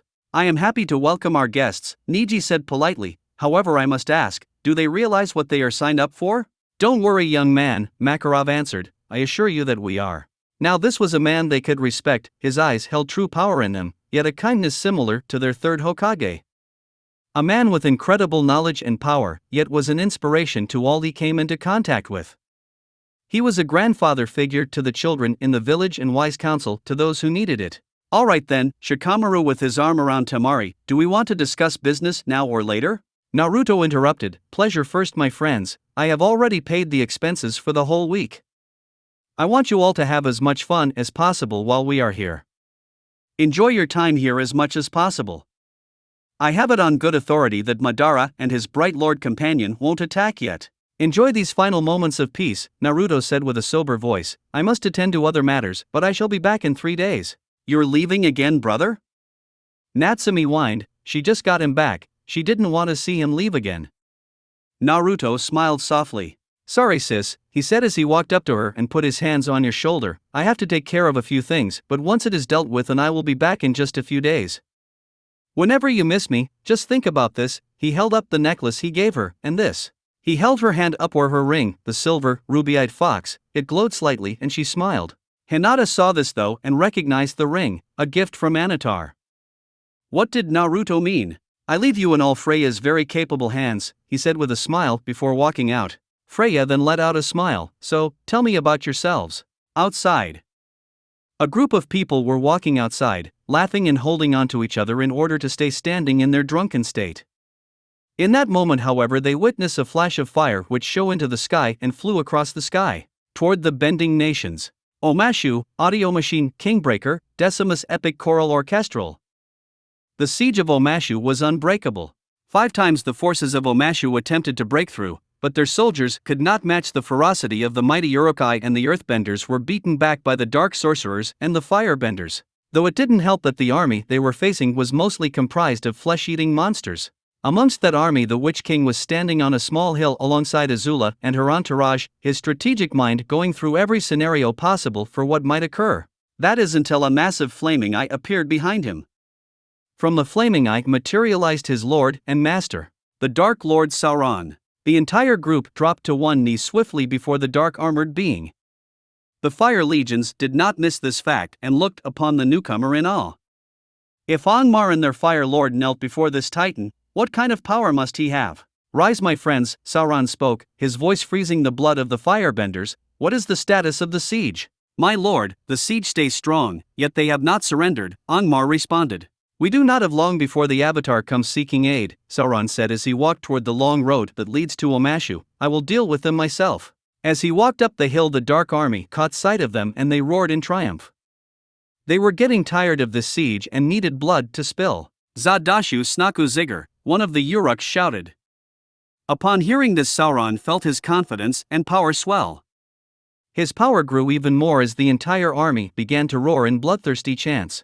Derbgu Nazgu, Derbgu Dashu. Over and over they chanted, like a dark spell weaving itself through the minds of those who heard it while increasing his own power. The men of Omashu rushed to its defenses in order to contest this one man. Dark and black armor covered him head to toe, a black, crown-covered helm covered his head and a black cape flowed behind him. It was just one man, but they somehow sensed the incoming doom and destruction that came with him. Throw everything we have, the commander roared. In a panicked frenzy, they did indeed hurl everything they had. Boulders and spiked went flying, all of it aimed directly at the Dark Lord. He never flinched, earth flew past him with speeds that would crush a man. He continued to walk on, but it wasn't until a group of benders teamed up to hurl a huge boulder at him. But rather than dodge it or blast it away with his primordial powers, he raised his left hand and backhanded it away from him. The mini mountain shattering into 100 smaller stones. Impossible, muttered the commander. It wasn't until he was 20 yards away from the gate that they felt the immense heat radiating. The gate itself began to melt away. Retreat, they yelled and screamed as they fled the Dark Lord's wrath. Random things burst into flame when he got too close to them. On and on he walked until he reached the palace plaza. There he saw the old king standing before him with a cold look in his eye. Yield, Sauron demanded, or I will slaughter every man, woman, and child here, starting with your family. As King Bumi thought about his chances, a soldier lost in terror charged the Dark Lord wildly. Everyone tried to stop him, but it was no use. He bent earth and stone around him and charged with a stone spike poised to kill. But the Dark Lord merely let the stone break upon his armor before reaching down and grabbing the man's face. The moment they came into contact, the man screamed and howled in pain as Sauron's fingers dug in and lifted him off the ground by his face and then lit on fire. All the while the dark eye holes of the Dark Lord did not leave King Bumi's gaze.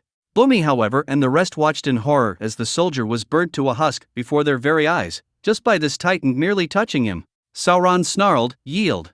It was then that Bumi walked down the stairs and stood before the Dark Lord. After another moment of looking at the burnt husk, he dropped to his knees. I yield. Chapter 16, Always Too Late, the party disturbed. 2 days after the fall of Omashu, Aang woke from his slumber, Appa flying almost automatically once given his course. Katara and Sokka slowly awoke as well. Hey Appa, we nearly there, he patted the flying bison only to go pale when he saw the horizon. Good morning Aang, Katara yawned, though she quickly saw his face and the horror within them. Aang? Katara asked, though it was Sokka that followed the Avatar's sight. No. Katara muttered through her hand as it came to her mouth, her eyes now just as wide as Aang's. How did the Fire Nation take over so quickly? Sokka asked. After a moment Aang snarled. He did it. he said with a righteous fury the others recognized all too well. It was the same fury as when he saw what became of the airbenders, his blue tattoos beginning to pulse a bright blue that was almost white at the rate of a heartbeat. Aang, don't dash, but it was too late. The moment they flew over, Aang jumped off of Appa and bent the air around him to head toward the ground faster. The world would once again know the fury of the Avatar. He slammed into the ground and sent out a gale that sent many of the soldiers flying as well as several objects. Dark Lord, roared the Avatar, his power emanating, the ground shaking and the winds forming a swirling vortex around him. His friends looked on in horror and awe at his wrathful power. Though it was in that moment that they realized something, the soldiers were not shivering in fear. They were aware of the power they were facing, but that was all. Our master is not here, little boy, a guttural and growling voice spoke. The Avatar's glowing blue eyes glared up, as did his friends, and what they saw horrified them. It was a man, or it used to be. He wore some sort of crown and helm. His eyes were covered by the helm, which allowed only his grotesque mouth to be seen, huge teeth that seemed to cut into his gums as he spoke, dark red blood covered his teeth as he grinned at the intruders. Where is he? Aang roared, the tornado around him gaining more and more speed. On to his next objective. I have to say that you are not on his list of important tasks, the mouth mocked. You are but a child, who ran away from his responsibility. Another figure, the hammer spoke, his mace resting on his shoulder. A coward who fled, as his people were exterminated like vermin. The tower appeared. Yet you dare to call upon our master. The final figure appeared directly behind Aang, catching the Avatar off guard. Angmar. The Witch King's gauntlet became enveloped in dark fire as he backhanded the Avatar, who went flying into a nearby wall. The pain of the blow and the magic behind it was enough to knock Aang out of the Avatar state and fill his body with pain. Aang! Katara shouted in a panic, though she could not move as the Iron Crown turned to gaze upon her and Sokka, both of which were filled with such terror that neither could move. Aang meanwhile had pulled himself from the rubble. I have lived for thousands of years, boy, Angmar began. I have wiped entire kingdoms from existence. In those conquests I have seen my fair share of cowards. Believe me when I say that before me is the greatest of them all. I was a child called to a fate that I never wanted. Aang cried out. And because of this you doomed an entire sect of the Bending peoples, the tower spoke, and unless you plan to create a spawn then that bloodline ends with you. And who would ever love a coward? The mouth said with a sadistic grin, you are nothing. That's not true. Katara screamed, forcing her body to move and bending water to aid her in silencing the voices that tormented her friend, only for it to be turned into steam by blue flames. No, she's here, was all that Katara could gather before she felt a barrage of jabs that immobilized her and kept her from bending. Surprise! Ty Lee said joyously. Sokka moved to help her only for two throwing daggers to sink into his right leg and making him fall to his left. Mai was standing near Azula with her hand extended, the hand from which her blades had flown. Something bothered them though. For a split second they saw the Dark Lord's symbol upon their foreheads. Their eyes had a sadistic glee in them as they looked upon their victims. Don't interrupt, Azula said with a wicked grin, it's about to get good. They had no choice but to comply. This fight is between us. Aang declared, let them go. A fight? The mouth asked with mock curiosity. This is no battle, young airbender, this is a message. And with that he tossed something down the stairs, a bag which was loosely tied. Upon rolling to the Avatar's feet, the knot undid itself and showed the bag's content. The head of King Bumi. Horror and disgust filled Aang's being as he dropped to his knees. Poor little Avatar, the mouth began. Always too little too late, the tower continued. To save those you care for, the hammer finished the sentence. You are a pitiful child who had no chance and is going to die, Angmar said as his sword burst into flames and he began to march forward with the intent to kill. No! Katara roared, summoning a torrent of water from the depth of the sewers. A tsunami went roaring toward them as Angmar only watched it come toward him. Suddenly a blue flame caused the wave to evaporate. Katara gasped as she had completely forgotten about Azula watching from the distance. The two engages in a furious duel of the elements, the Fire Lord grinning in the heat of battle as she watched her opponent's feeble attempt to get past her. Though she did have to admit that it was impressive that she forced her body to move despite the pain she was feeling. But it wasn't enough as she soon had a dagger sink into her side courtesy of Mai. She fell to ground and fell to her knees, her face going pale far faster than she should have. For a Morgul dagger pierced her side. It was this that made Aang snap out of his self-pity and his Avatar state returned not in rage but in his determination to save his friends. The water that Katara had summoned suddenly raged to life with more ferocity than any expected. It shot into the sky and circled them with a rage that even Azula's flames couldn't burn away. It was in the next moment that it fell like rain, revealing that they were gone. The flying bison was seen off in the distance going as fast as he could. "Our master will be pleased," the mouth said with a bloody grin. He then looked to the daughters. "You did well, children," he told them. "The Dark Lord will be pleased. Why not take out the Avatar Lord Angmar?" Azula asked him. "He could just become a problem in the future." "The Dark Lord has other plans," Angmar spoke up, "plans where the Avatar must reach his peak strength." "But why?" Ty Lee asked. "Won't he just get in the way?" "Has our master let you down yet?" the tower asked, to which they all shook their heads. "Then trust him, nothing has happened that he hasn't planned for. Prepare your forces," the hammer spoke to a commander. "We move for Ba Sing Se." They looked up again as their quarry fled behind a cloud and vanished from sight. Sound Village midnight. Natsumi was having the time of her life. Her brother was alive and well. He owned the most prestigious club in the Elemental Nations, and she could not help but smile and cheer as she and everyone else partied and danced. Their new friends seemed to fit right in. Though they were mages, they had abilities similar to their own. But one thing was certain, they knew how to party, a little vigorously at time. Kana was taking on everyone she could in drinking contests.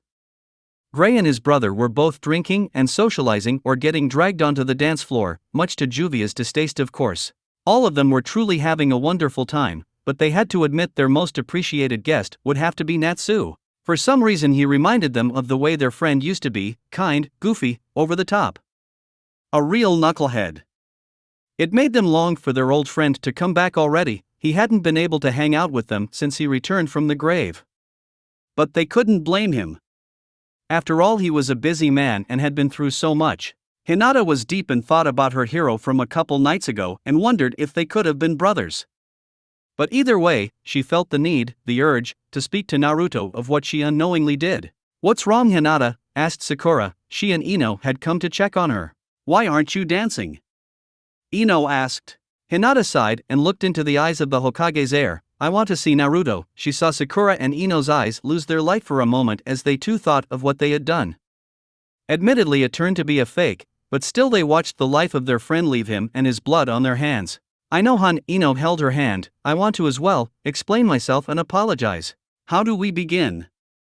Hinata asked. "How could we possibly find a way to bring it up?" "We start by finding him the moment Naruto gets back," Sakura said with a smile. "Well, in that case I'm back," said a voice that made legs shake and hearts skip.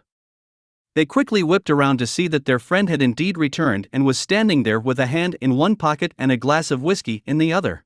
"What is it you wanted to talk about, ladies?" he asked curiously. After a moment he saw something that he hadn't expected. All three women had eyes filled with tears. "Naruto." Hinata spoke up. "We are so s-." She was interrupted as a scream was heard. The group turned quickly to see a group of very angry men walk in with several forms of weaponry.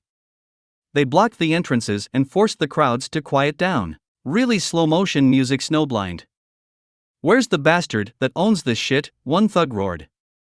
Shinobi, magi, and even beasts were prepared to fight, but they all stopped when Naruto appeared behind the thug, his hands behind his back. "Speak of the devil, and he shall appear," Naruto said with a menace unusual to him. "Why have you come to crash my party when you could have joined in?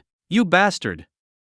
You killed my brother," he snarled as he pointed a katana at Naruto's throat, who merely raised an eyebrow. "You will have to be more specific, friend," Naruto responded as he walked over to the bar and grabbed whiskey and a pair of glasses. "I will not deny that I have killed many people." This made the thugs shake and patrons mutter, but the leader snarled, "I found my brother behind this dump, his throat ripped out and covered in bites. Why did you feed him to the dogs?" He locked eyes upon the barmaid, who gave a mock innocent smile, baring her fangs and letting out a quiet growl. At this her master grinned before he turned, pointing with the hand that was holding 2 full glasses of whiskey on the rocks. "Oh yes," Naruto said with a smile. "I remember, nice guy." Then his voice changed. "Apart from trying to rape my friend, of course." At this the crowds began to murmur in disgust. The thugs looked around before the leader yelled. "Shut up," he yelled. Now, Naruto said calmly as he walked forward. "Look, your brother was scum, true, but that doesn't mean we need to fight. Join us for the party and I will pay for your drinks all night." He offered one of the glasses to the thug. For a moment it appeared that he would take the glass. But he then knocked it out of Naruto's hand, shattering it to the ground. I don't want your whiskey, he pointed the blade again, I want your blood. Now it was certain that peace was not a choice. I am sorry to hear that. Naruto sighed and downed the whiskey in one gulp before he looked at the empty glass. Then his eyes shot up and for a split second burst into flame as he broke his own glass against a table and ran the sharp edge against the thug's neck. As the thug dropped his katana to try to stop the blood flow, Naruto grabbed the sword and dashed toward the closest group and decapitated two of them before sidestepping a swing and shoving the broken glass into that man's throat. Kicking him aside, he felt chains wrap round his arm and he grabbed said chain and pulled, sending the thug flying into a wall and breaking his neck. He then swung the chain and wrapped around a man's neck before tugging so hard it snapped. The last few thugs were easily dispatched by his blade work.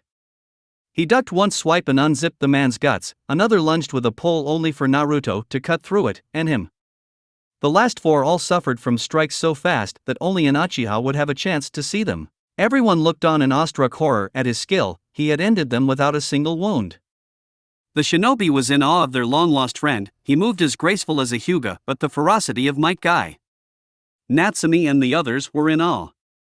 The magi had a mixture of horror and awe on their faces as well. So, this is what it was like to face a shinobi. Even Urza was looking on with fear at the brutal efficiency of this warrior. Now she knew why he didn't even flinch when they flared their magic power. Even Rock Lee had to admit, his taijutsu and kenjutsu were incredible. But only one person noticed the change in Naruto's eyes. Hinata was the only one to see the sudden flash from his eyes. Gone were the kind and beautiful eyes that she loved, replaced, for an instant, by those blazing eyes of hellfire that she saw in her vision. Naruto dropped the blade and walked over to the leader who was just on the verge of passing on. You should have taken the drink, Naruto said coldly. Now you have caused a huge scene and ruined everyone's night. What are you? The thug choked out. At this, Sauron leaned in closer so that the thug could see the demonic eyes and grin. I am this world's reckoning, and with that, the thug died of fright before he bled out. Naruto sighed and stood, looking at the crowd. Is everyone alright? There was a group agreement. I'm afraid I will have to close up tonight after this, as I will need to get this cleaned up, he told the crowd. Normally they would have complained, but after seeing violent deaths like that, the party vibe too had died for the night. The party will continue tomorrow, but we will be open by tomorrow. I hope you are able to join us, he finished. Everyone aside from the magi, shinobi, and his minions shuffled out, talking about what they had just witnessed. By morning the story would already have left for other villages. Naruto turned around to see the others looking at him, some with awe, some concern, and one in particular, fear. Brother, are you okay? Natsumi asked as she ran up to him. He replied with a smile. Don't worry sis, I'm just fine, he said with a smile. Now Hinata was truly confused, from kind and loving, to ruthless and menacing and back. She herself was a shinobi and a killer, but she had learned to notice when something was dreadfully wrong. And Naruto's mention of the ring, his menacing aura, and the flash in his eyes that she saw, were all too many coincidences to consider. She needed to find out what was happening. Naruto sighed, get some rest everyone, okay? I need to help get this cleaned up. And with that he turned to face the corpses, and just as well, we have to be ready to move out soon. From what I hear, Madara and the Bright Lord are preparing to move. With that everyone looked upon him as he and the others began to clean things up. Eventually they all went out and began to head home, but for a moment Hinata stood at the entrance. Something noticed by their equally skilled member in reading people, Ino. Hinata, she asked, what's wrong? It's Naruto. She hesitated, something about him just doesn't seem right. I don't know if he's our Naruto. In the mountains of the Bending Nations. Katara. Aang yelled, please wake up. He tried everything he could think of, but nothing was working. He even tried and failed to enter the avatar state to get answers, but he was too out of balance to focus. Sokka had managed to dig out most of the dagger, but a small sliver had broken off inside and he had to stop digging lest she bleed out or the shard penetrate her heart. Please. Aang shouted to the heavens, I need help. Just in that moment he felt the force of a massive gust of wind. He and Sokka turned and were shocked by what they saw. A warrior clad in glistening armor, floating above them by flapping his immense wings.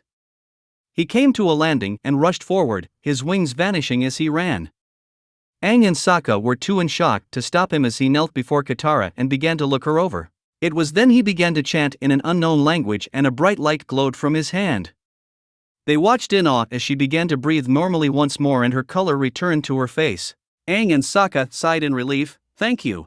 No need, the figure said simply. Who are you? Asked the Avatar. The angelic being lifted off his helm to reveal his face. My name is Ianwi. Chapter 17. So, it begins, the Uchiha and the Shadow. Hinata stood upon the penthouse balcony and thought long and hard on what she had seen so far. A necklace that was destroyed by Kurama somehow returned? A ring gifted by Anatar to Natsumi yet Naruto claimed it to be from him? The flaming eyes she saw last night before as he slaughtered the thugs. Something didn't make sense in her eyes. She looked at it all with every angle she could think of, but it didn't fit. What was the connection between Naruto and Anatar? Naruto, she couldn't believe she was doubting the man that she loved. Her soul was filled with turmoil. Then, she remembered where the name Anatar came from, and the thought terrified her. There was no way, it made no sense. Can't sleep, Haim? Naruto asked as he walked up beside her. And Naruto, she exclaimed as she jumped back in fright. Naruto raised his hands. Whoa, it's just me, he said with a chuckle. He had a pair of black shorts on, and that was all aside from what appeared to be a simple golden ring hanging on a silver chain around his neck. A look of concern came across his face. Are you all right, Hinata?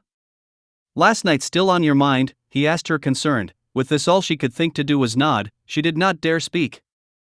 Not if her hypothesis was correct. She couldn't make a mistake. Thankfully Naruto only sighed. I'm sorry you had to see that. I would have preferred you not see that side of me so soon, Haim. And just like that, doubt set in her mind. Was she wrong? He came off as so sweet and kind-hearted. My years away from you and the others was war in hell, he told her as he leaned over the balcony. I was tortured, brainwashed and forced to obey for years. Until finally I broke free and made my own way, trying to undo what my master had done. I had to live in darkness in order to fight him, so now it's an automatic response. Maybe she was wrong, maybe she was just in the presence of a man who had severe PTSD, maybe it was still the man she loved. Naruto. Hinata spoke up. I need to say something. The man raised a brow, but she continued. Naruto, I know you said it was a blood clone, and that in truth we hadn't harmed you, but in truth I still have nightmares breaking your heart, figuratively and literally. Please, is there any way you could possibly forgive me? The man went wide-eyed. Hinata, he wasn't able to answer however as Freya appeared behind him, loosely wearing a crimson nightrobe. Her crimson eyes peered behind him and locked eyes upon Hinata's as her fingers snaked around Naruto. Good morning, sir, Freya said in a sultry voice. 2 samurai from the land of iron are waiting outside for you. Without skipping a beat, Naruto leapt off the balcony and plummeted to the earth only to land at the entry where 2 fully armored samurai stood. As he stood to his full height, their red eyes locked on his fiery ones.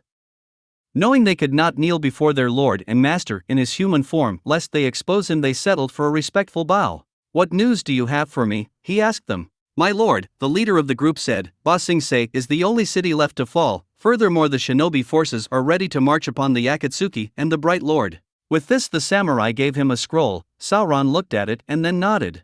Very well, I shall bring them to the front, he said calmly. What news of the east? All but one has fallen, my lord, the samurai stated. Ba Sing Se. Good, fetch the horses for the others. They nodded and did as told. Walking back in, Freya, or rather Thuringwethel, was already downstairs waiting for him. Is it time? She asked. Her master turned to see him nod.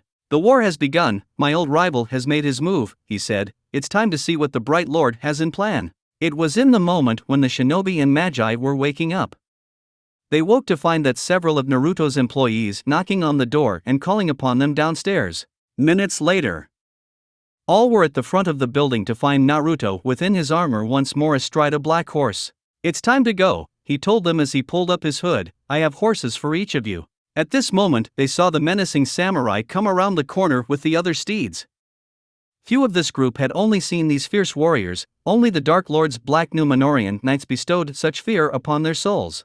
And only the Nazgul surpassed them. It was now that another thing caught Hinata's eyes, the golden ring that lay upon a chain around his neck. Ride for the Land of Lightning, he declared. I will meet with you just a few hours after.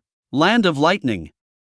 Sasuke Uchiha was deep in thought as he sat upon a cliffside overlooking the village in the clouds. He was lost in thought about something that very much bothered him. 2 beings from long before Chakra itself had returned to the realm of the living and were at war with one another, and he was trapped in between them. Somehow on his first mission under Madara he not only discovered the two beings but then the Dark Lord had revealed the truth about the death of his greatest friend. The Bright Lord had killed him, and his former comrades were the puppets. Rage filled his very soul when Sauron showed him the image of his dead friend. Now he was stuck as the agent of one, and the double agent of another. Now here he was again. The last time he was here he had taken the 8 tails, or so he had thought. His team was currently looking upon him with concern as he seemed to brooding. It's worse than normal, Karen told the others. Ever since he found out about his friend, he seems to be even darker than before. He's always been a brooder, Suigetsu shrugged as he tossed another bottle, a small pile building up to the side of him. He found out his best friend was butchered. Give him time, Yugo said calmly, he will come around. You would think after crashing the Kage summit he would have had plenty that anger vented and out of his system, Suigetsu groaned. Sasuke had butchered everyone in front of him, though he had been forced to flee when the Iron Samurai had appeared. It made him think hard upon what happened that started all of this. The dark ritual that he inadvertently helped complete, and unleash a being with such malice and darkness in his presence alone that it made Orochimaru himself appear to be a saint. Flashback: the Tower of Orthanc. The hooded figure had just vanished, along with his quarry, his rage still blazing hot. In rage his eyes bled and the flame of Amaterasu scorched the ground where they were once kneeling at the brink of death. Karen and the rest of the Taka looked upon their leader in fear that he had gone savage. Though their fear grew not because of the Uchiha, but the being who towered over him. Calm yourself, my friend, the dark being spoke behind him, you shall spill their blood in time. It was dark and frightening, and yet for some reason he felt himself compelled to obey for some reason. Sasuke turned toward the Dark Lord and gripped his blade even tighter. The others looked upon him prepared to do combat if it meant escaping. But the shadow waved his hand dismissively. Stay your blade, Sasuke, he said again, I mean no harm, you are free to go. This shocked the group. They expected to be wiped out by the hooded and armored figures, or perhaps their master himself would cut them down. Sauron turned to face him and walked to the edge. Why? Sasuke demanded, his Sharingan blazing, ready to burn the Titan into oblivion if necessary. The Dark Lord looked over the shoulder to the shinobi. Because I have plans that involve you being alive, he stated plainly, and as you are now neither you nor your constituents are capable of laying a scratch upon me. That messed with the Uchiha's ego as he growled. However, even his eyes didn't detect the sudden flash and appearance of two Nazgul with their blades at his throat. Even with the Mangekyo Sharingan he was amazed that his eyes could not catch sight of their movement. You need to realize that I am not the greatest danger. He turned back to look upon his village. His armies were already being replenished within the darkest pits of Isengard, and he had more than enough Yuzu shinobi and samurai along with Numenorean knights to defend the city as the forces replenish. Karen growled, strange words from a being who had nearly taken over the world twice and burnt all who stood in her way.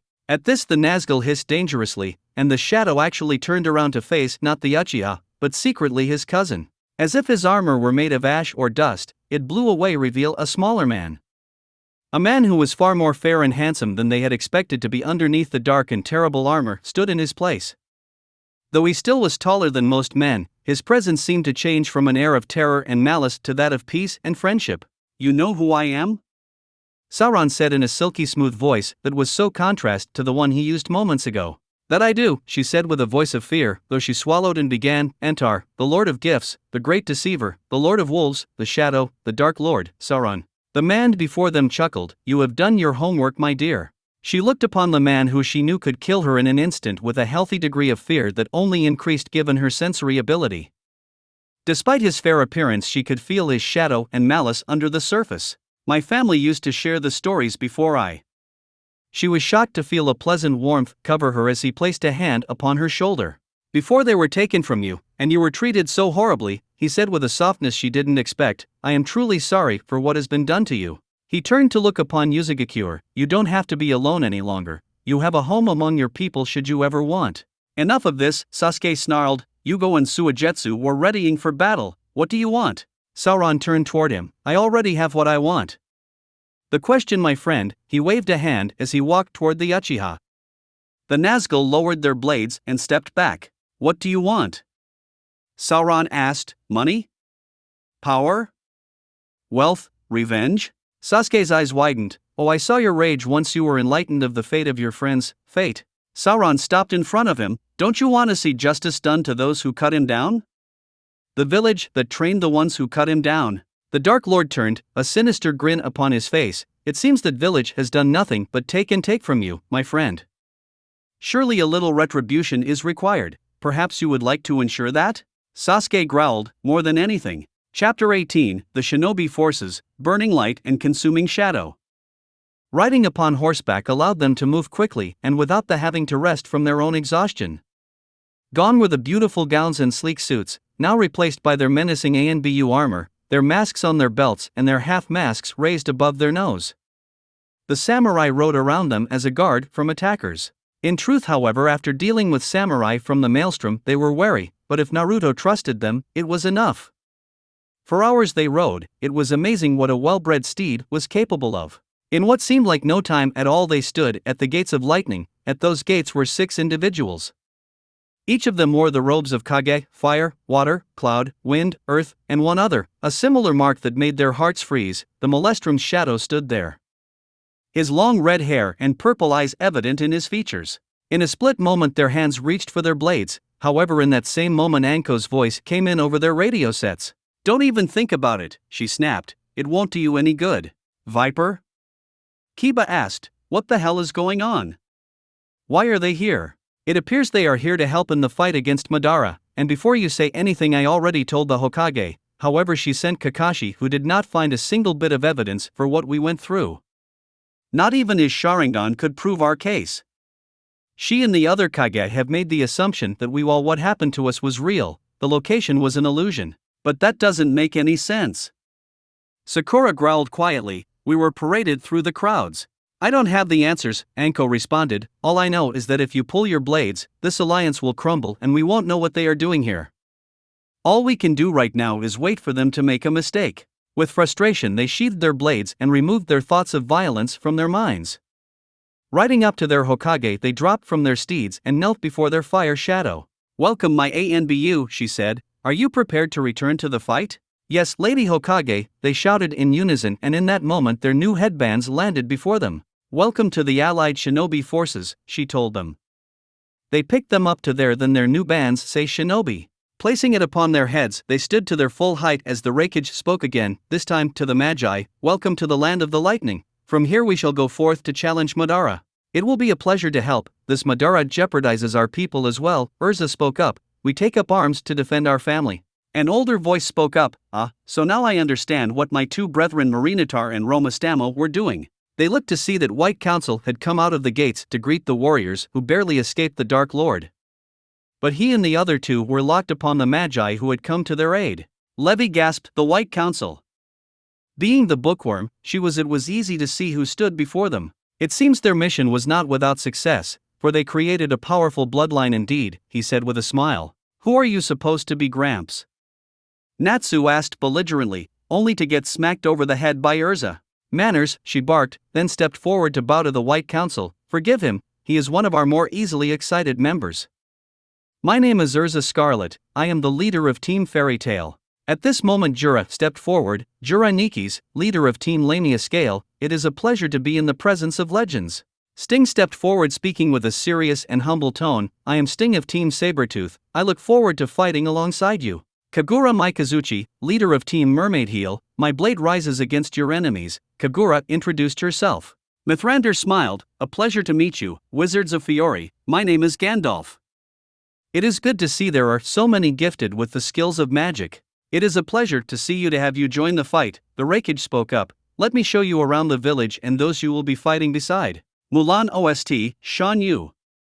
They made a move to walk toward the village gates when a lookout shouted from the top of the wall, "My lord Kagez, we have incoming." At hearing that, everyone looked out to see from the foggy road to the village there was a hooded and armored figure was riding up to the gate.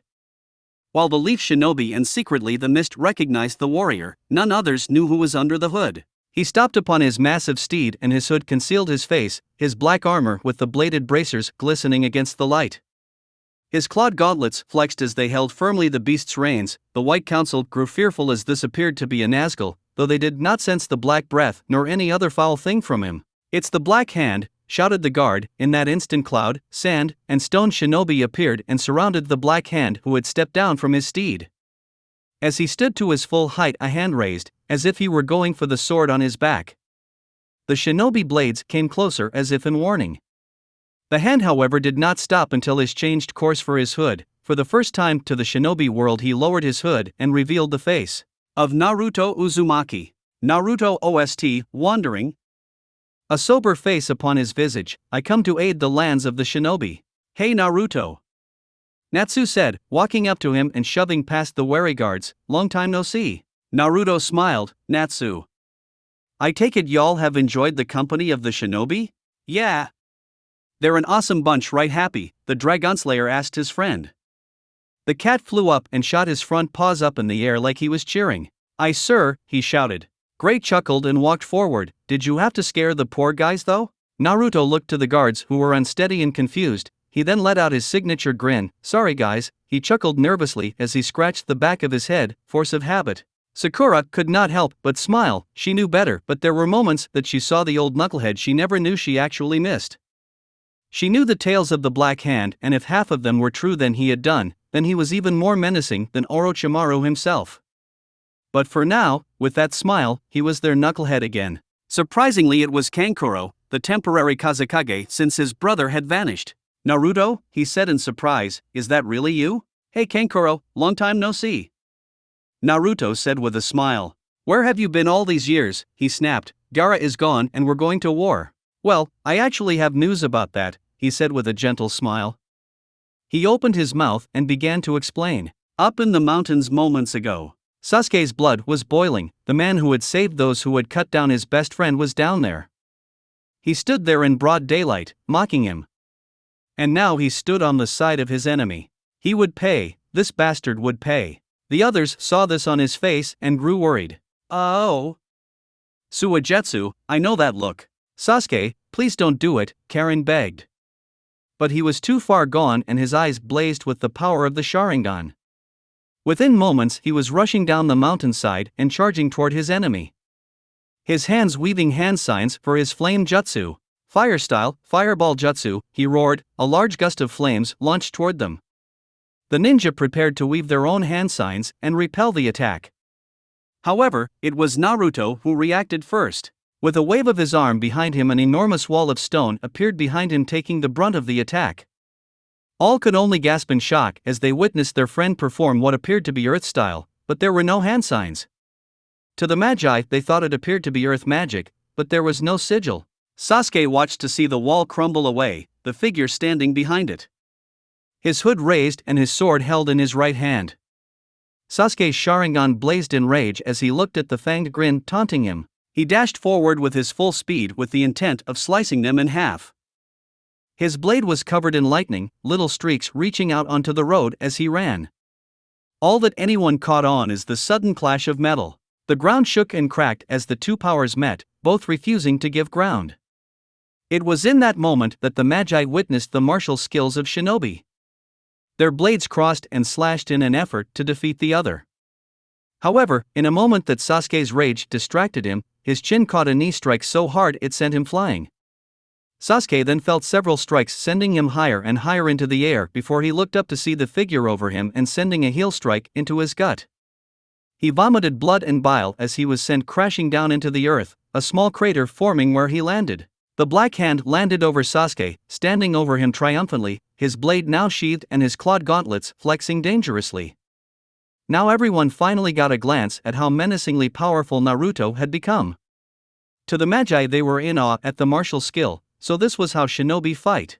Urza looked upon the two to notice that there was restraint being used at this moment by Naruto. His clawed gauntlets looked ready to tear out the attacker's throat, but he was holding himself back. Very similar to when she had fought Jalal. Groaning, Sasuke managed to turn his head to the man standing over his waist in an effort to display defiance. However, that defiance was quickly replaced by shock as his eyes broke through the shadow genjutsu. It was Naruto. And Naruto? He asked in confusion. How? Hello Sasuke, Naruto said softly. His eyes had lost the flame in them and were now a dull blue, his face was pale and the veins could be seen in his face. In truth, to Sasuke he seemed to be an Edo Tensei, a reanimation. Who did this to you? Sasuke asked. However, Naruto was unable to answer as Sasuke's new team, the Taka, leapt forward to attack the Black Hand's back. However, in that moment a sudden flash of yellow and orange appeared to knock them all back. Naruto turned with a grin to see his sister having activated the Ninetales cloak, her hair floating as if in water, and her eyes a blood red as she glared at the ones who tried to attack her brother. However, in that next moment her eyes turned to an orange as her viciousness is replaced by shock. Her Ninetales chakra was still within her. She looked upon her arms and hands as she suddenly remembered what Kurama had said. "I leave you a portion of my power, you will need it," he had told her. She felt her brother's hand rest on her shoulder. Naruto OST The God Awakened. "Thank you, sis," he said calmly. She looked up at him. He wasn't looking at her but rather at a masked man who had just materialized holding Sasuke's form. He was wearing the robes of an Uchiha and a mask that seemed a combination of Sharingan and Rinnegan. One Sharingan and one Rinnegan glared out from the holes in the mask. "I must say, even after all these years, you haven't lost your touch," the deep voice of Madara Uchiha praised the figure before him. Natsumi took a step back in fear, but she felt her brother's hand squeeze gently before he started walking forward. "Get back," he told her, "tell the others I'll handle this." "Brother!"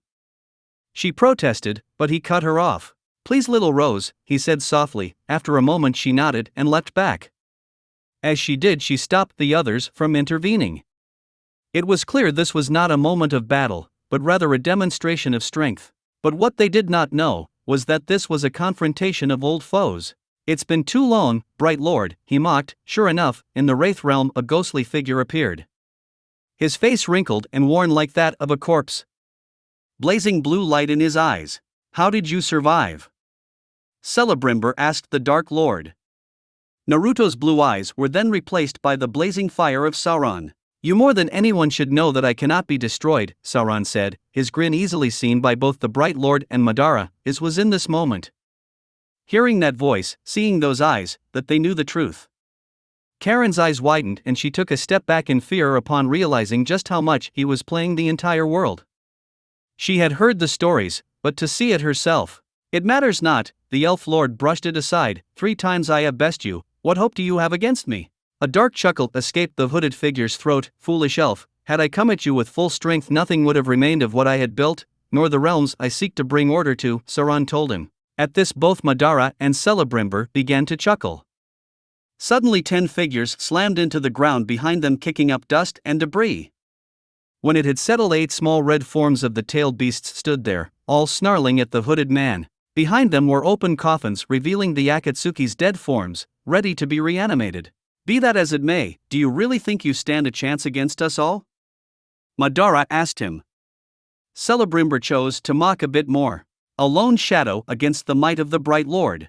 At the gate Max Legend, strength to survive." Chaos was on the verge of victory as terror gripped the hearts of the shinobi. The Magi, while afraid, also didn't quite understand. "What the hell are those things?" Gajiel asked. Tsunade spoke up. "Those are the tailed beasts, immense beings upon power. Just one of them can take out an entire city," she told them. Their eyes went wide. "They sound as powerful as dragons," Rogue said in awe. Suddenly 8 hooded figures appeared beside Naruto. To the White Council it appeared to be the Nazgul returning. However, the next moment would replace their fear with hope, as the hoods were lowered to reveal the missing Jinchuriki. Roars of triumph erupted as they felt the tide turn. Sauron grinned as hearing the battle cries. "Know this, usurper, this time, I come at you with all that I am." Neither Madara nor the Elf Lord said for a moment before they sucked their forces into the Kamui. "Tomorrow, it begins," Madara told him before vanishing himself. The Jinchuriki turned and went to their leaders and loved ones. Sauron stayed there a moment, however, before smiling. "My old enemy," Sauron began to turn away. "It never ended for me." End OST. He began to walk toward the gate, slowly walking forward to greet everyone. However, there was one woman whose breathing was shaky. She looked about to pass out, the veins around her eyes pulsating as if they were about to burst. With her Byakugan, she had listened into the entire conversation. She saw Celebrimbor. She saw Naruto's chakra shift from that of a human to reveal a flaming aura. She couldn't believe that the man who she loved, the one she thought dead and had miraculously returned, was in fact the Dark Lord, Sauron. Chapter 19, A Terrible Truth Revealed, The Shadowbound. Hinata once again jerked upright from a terrible nightmare. Naruto had just run his blade through her chest with a malicious grin on his face. Her entire body was covered in sweat and her breathing was shallow and rapid. She climbed out of bed and went to the balcony to look at the late night sky, thinking about the blood that would spill in just a few hours. "Can't sleep either," a voice asked. She turned to see the crimson-haired mage walking up beside her, Urza if she remembered properly. All she could do was nod as she was still trying to catch her breath. Urza nodded back and they took a long moment in order to watch the sky as well. "I can't either, I'm working about my comrades," she finally spoke. Hinata turned to her and asked her why this was. "Most of them have never spilled blood," she admitted. This made Hinata go wide-eyed. "Sure, they have been in some very intense fights, but this will really be the first time that they are going to be in a case of kill or be killed."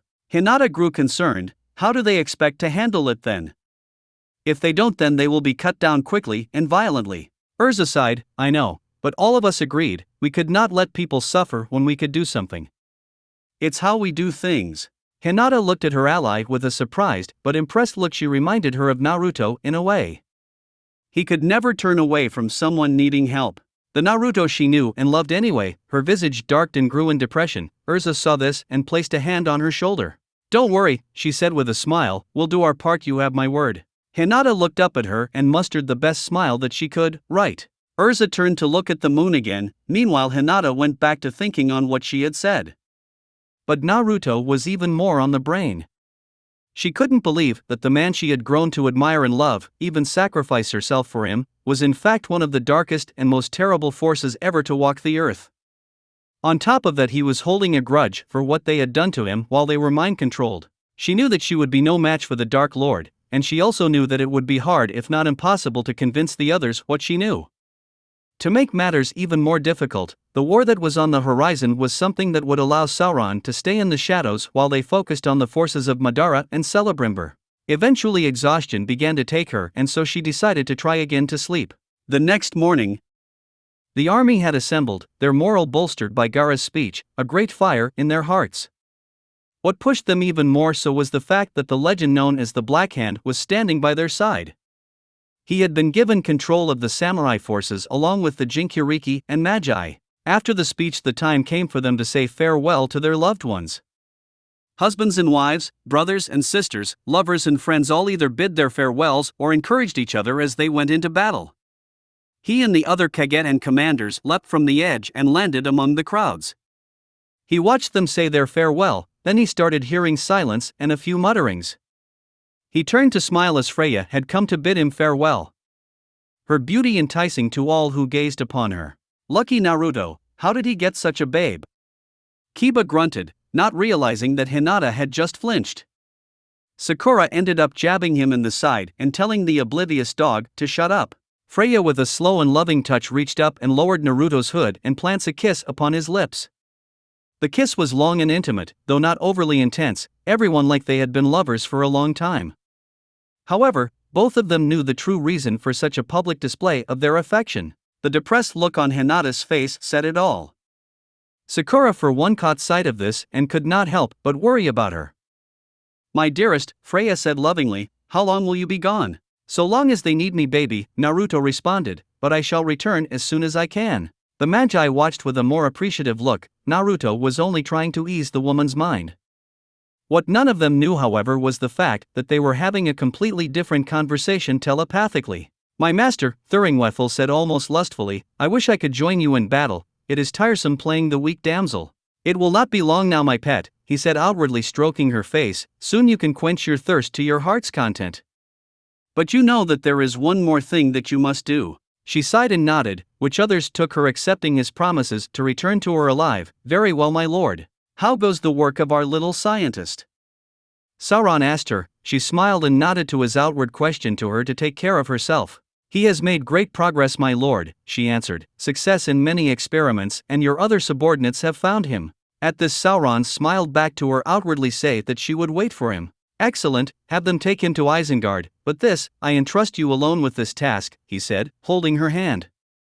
She smiled as she looked up at him and kissed him once more before reaching up and pulling up his hood. "Crush them all," she said darkly. Sauron nodded before turning and leaping onto his steed. As all of this occurs, Hinata had slipped away, her breathing shallow as she went into another panic attack. Sakura saw these things and immediately chased after her. Finding her in an alley, her strong grip held Hinata from hurting herself or herself. "Hinata, what is going on?" she asked, however Hinata could only mutter. Leaning closer, she heard a few words repeating, "Naruto, impossible, Shadow, can't be, doomed, how can I tell them?" Sakura felt bad for her friend, normally so strong. The moment she realized she had crushed Naruto's heart, she was scarred. Eventually she managed to calm down, however she seemed unable to share what she meant.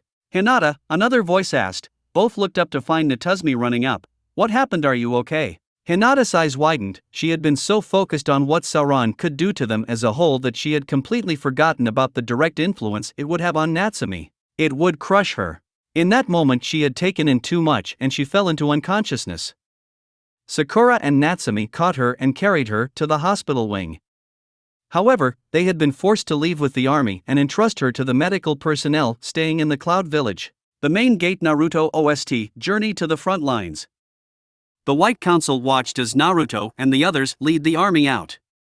He had made the wise decision to move at a slower pace so as to preserve the stamina of the troops. The sound of their march was incredible. The White Council had not heard such a thing since the Third Age. At the same time, however, they grew worried. They knew that Sauron was out there, and yet they were going to war with a completely different entity.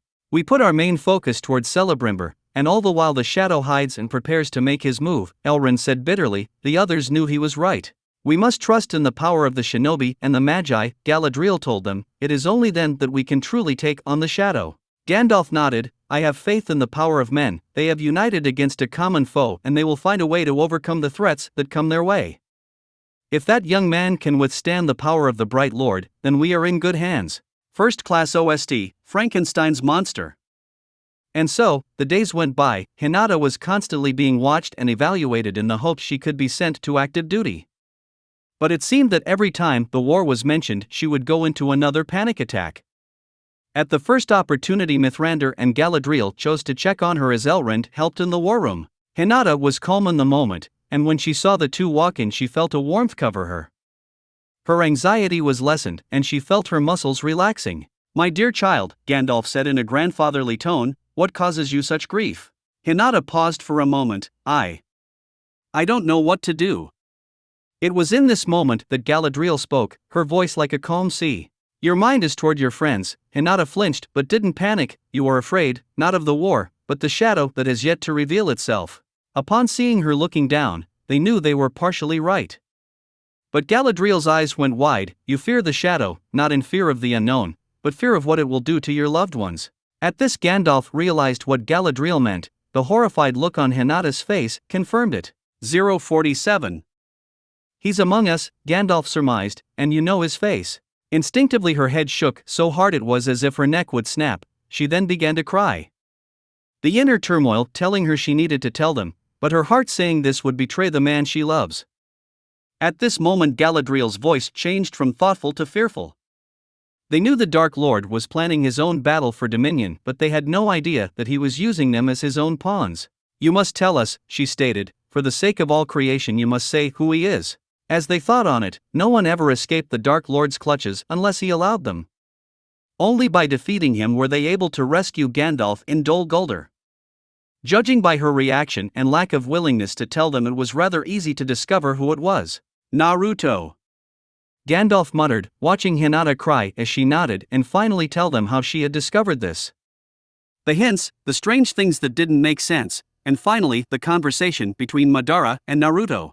Then it all made sense. "His very name should have revealed his true identity to us," Elrond said, having heard their conversation with his elf ears and rushed to their side. "One of his more ancient names, Thoron, or Tauron, its anagram is Naruto," he finished. Before anything else could be said, they turned to do their duty. "Wait!" Hinata screamed. They looked back. "Take me with you," she pleaded. "I need to see if my friends are alive. I need to see this for myself." They hesitated for a moment before nodding. Before long they were on their steeds and rushing toward the fields of battle in hope to stop the shadow before it's too late. End OST, now at the battlefield. In the days that followed, the allied shinobi forces and Madara's Zetsu army had clashed. The horror of their deceased comrades and friends, along with long-dead legends they grew up inspired, really took its toll on their morale. But they knew it was death or enslavement should they surrender. And they chose freedom. Every man and woman, through burning tears, put down their heroes and deceased family members. And though they were sad to see their loved ones leave them again, they were able to put them to rest, and that in turn gave them peace. They had been a force of change in many a battle, and when an undead appeared, the Jinchuriki and Magi were able to hold them back long enough for the sealing units to do their job. At the moment, Naruto was drinking a glass of water, his hood back and his eyes gazing at the stars. In that a moment, a voice appeared behind him. "Naruto-sama," a voice spoke. He turned to see a friendly face, albeit a stranger. "I just wanted to say thank you for saving me earlier." The young man bowed. Naruto waved him off. "Think nothing of it, friend. We are allies in this struggle. It helps to look after one another." In the camp, the Magi were quiet for a change. In their battles on their continent, all battles were used with magical weapons and spells. They had never actually seen such terrible blood and gore. Many of them were pale and had no appetite. "You need to eat." They looked up to see a Niji standing by their table. "I know that this is not something that you are accustomed to see, but if you allow it to get to your head, then you could just as easily lose it."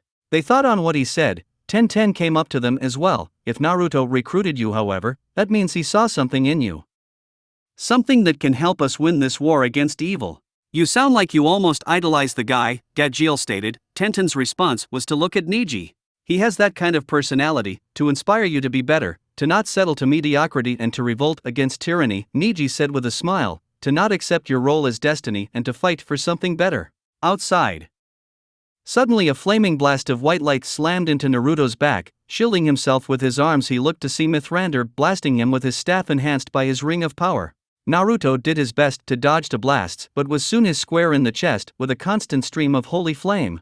"Reveal yourself, Dark One," he roared. Everyone rushed out of the building to find the white wizard with a fire in his eyes that would have made Madara flee in terror. "What are you doing?" screamed Sakura, rushing to stop him, only for Galadriel's power to freeze her in place. "He is not who you think," she declared, her own eyes showing no gentle kindness, but rather the fury of a god. "Brother!" Natuzme screamed, only to be frozen in place as well. "Let light shine upon your shadow." Elrond roared as he summoned his ring's power and blasts Naruto as well. Galadriel turned to Naruto, her clothes changing. Her appearance became even more fair and beautiful, but with a deadly and powerful air. "Reveal yourself, servant of Morgoth," she roared, joining the other two in blasting Naruto. Hobbit OST, out of the Frying Pan film ending partial. To everyone's surprise, Naruto's head jerked up to glare at the White Council, but his eyes and his flesh, they hadn't taken the familiar form for when he would draw Ninetales chakra. They were like menacing flame. The parts of his flesh exposed to their power revealed black ash-like skin, lava flowing through his veins, and fanged, snarling teeth. With pure willpower he forced himself up. Fear gripped their hearts now as the enemy began to slowly get to his feet. This in turn terrified the lesser beings as they saw the fear and wondered what could possibly make them afraid. Slowly he pushed himself forward, walking through their combined power with a will unmatched in all of time. The White Council feared he would reach them and risked to put more power into the ring. Then, a voice unlike any other filled all the shinobi and Meiji with such terror that had it not been for the White Council, they would have either fled, cutting down anyone in their way, or perhaps even killed themselves just to escape from the malice. "I serve no one." Sauron roared as his own power cancelled their out. A massive shockwave sent shinobi and Magi flying. When they could gather themselves, they saw Sauron on his knees, his breathing ragged yet snarling like a vicious beast. Though they could not believe their eyes, they could not fathom how their dearest friend, the one who had saved them time and time again, was in fact the Dark Lord. It can't be," Sakura said, her wide eyes filled with tears as her mouth was covered. "And Naruto?" Sauron looked up at her. "He died the day you cut him down, saving your worthless hide." Her eyes went even wider. "On that day I was born, gaze upon me, and see your doom. I am Sauron." That's it for this reading. Hit like and subscribe for a free ticket pass going to the different worlds of anime fanfiction. Looking forward to having you on board again.